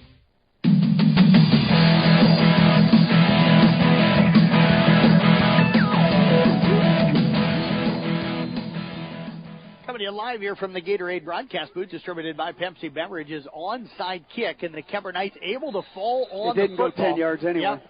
They recover it at the 49-yard line, and Doug, I don't take any risks here. I literally snap it back, debating have him kneel it because and I don't even snap it back to him. I get him under center. But we won't. We'll go into shotgun. Well, but the thing is they very rarely do they go out of the under center, so maybe you get him where he's comfortable. Yeah. But I just kneel on it and get out of here with the win. Absolutely. Well, 48 seconds. They can't stop the clock. I no don't reason take to any do risk. anything. Nope. This would move Kuemper to 2-1, heading in to their district game coming up next week. They host a Roland Story, which could be a big one in that district. AHST Avoca Walnut, their schedule doesn't get any easier. They travel to Underwood next Friday night. Now, from what I've seen with the two teams, they're probably a better ball club than none, but you really got to hand it to them. They came in and played us off our feet without their quarterback. Yep. Knights are coming out in the victory formation here. Bading will be under center. He's going to take the snap, takes a knee. They are going to have to snap it one more time, yep. But I think they're going to be okay with that, as they will pick up the win here tonight. Doug, what a win here tonight for Kuemper. Had to do it with their offense as the defense struggled. Last week the defense created 5 turnovers, played really well against Underwood, but tonight a struggle against this AHST Avoca Walnut Viking offense that runs the football more than what the Eagles do. But the offense does enough to get the win here tonight. You know, in 2 of our games tonight with the Sternberg kid, very talented. In the opening game, Thompson. We played some really good football teams, but they've got a couple of really good football players on them, too, and we've managed to prevail in 2 of the last 3. Final score here tonight, Kuemper winning it by a final of 41-33. We've got our Mackey Motors at tailgate. We'll get a quick thoughts on this game when we come back next here on Kick 106.7. Since 1968, Mackey Motors has been serving Lake City and the surrounding communities with new and certified pre-owned vehicles. Mackey Motors is a full-service dealership providing oil changes in our Quick Lube Express bays, a service department with world-class trained technicians, a body shop and collision center with the latest equipment, a full vehicle detailing department, or come talk with one of our highly knowledgeable sales staff. Recipient of the GM Mark of Excellence Award for 15 years running. Together, let's drive at Mackey Motors in Lake City, MackeyMotors.com. Life is better with American Family Insurance because our agents provide specialized local expertise to help you get the right coverage at the right price. We understand that farming is at the heart of what you do, and we want to help protect what you've worked so hard for. Let's build the policy your farm deserves. For details, contact Nicole Unken at Nicole Unken Agency. Call 712-792-1262 or stop by 412 Highway 30 today. American Family Mutual Insurance Company, SI, and its operating companies, 6000 American Parkway, Madison, Wisconsin.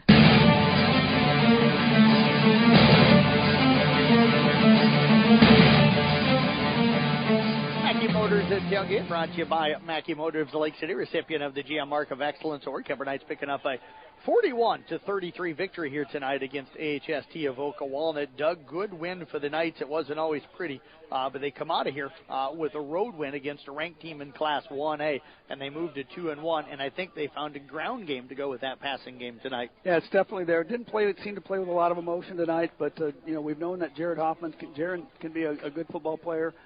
We know we've got a passing game. We just got to be a little bit more physical up front consistently through the game. Still confused by our defense that we were giving up so many yards, but got to clean some of those things up as we head into the district opener next week with Roland Story back in Carroll. A couple other questions. Our scores for you here tonight. Esac up 42-0 over on KKRL. End of the third quarter. Glidden Ralston knocks off tonight the Colonesco 34-30. So the Wildcats with it 2 straight wins. Doug, defense struggled a little bit. Mentioned that. Offense did enough. What's the defense need to do? Played well last week, struggled this week. Again, I think it starts up front with the line. We've got to create openings for our linebackers, and then linebackers got to fill. But we were out of sync tonight. Gave some passes up over the top. We've got to play. I would say be more mentally tough, mentally prepared. Yep. Than we seemed to be tonight. And it might have been coming into that game. Hey, their quarterback's down. Maybe that was a little bit of a let up for us, but we weren't nearly as sharp as we were last week. And I anticipate we'll clean that up. Final score here as we take a look at some of the numbers. 41-33 again. Kuemper for the Knights. Jaron Hoffman, 23 carries, 151 yards, couple of touchdowns. Knights finished with 153 yards rushing, 269 yards through the air for 422 yards of total offense for AHST Avoca Walnut. I had Sternberg tonight, 23 carries, 180 yards, and 4 touchdowns. They ran for 223 yards, threw for another 124 yards, finishing up with 347 yards of total offense. Our Motor Inn player of the game tonight, Motor Inn of Carroll, your premier Toyota, Chevy, and Buick dealership for everything from sales to service to parts and collision. We're going with Jaron Hoffman tonight, 23 carries, 151 yards, and a couple of touchdown runs here tonight. Doug, thank you very much for joining us on the broadcast tonight. Again, you'll hear from Coach Steinkamp coming up on our New Way Auto Group scoreboard show here on Kick and on KCIM. I'm headed down to the field to catch up with Coach Steinkamp. We'll get that interview for you coming up on the scoreboard show with Mason Nealon, Todd Danner, and Jeff Hundle, 10 to midnight. For my broadcast partner, Doug Waniger, this is Jeff Blankman saying thank you for listening to Kuemper Night Football tonight. They win at 41-33. Have a great night and a great weekend, everybody.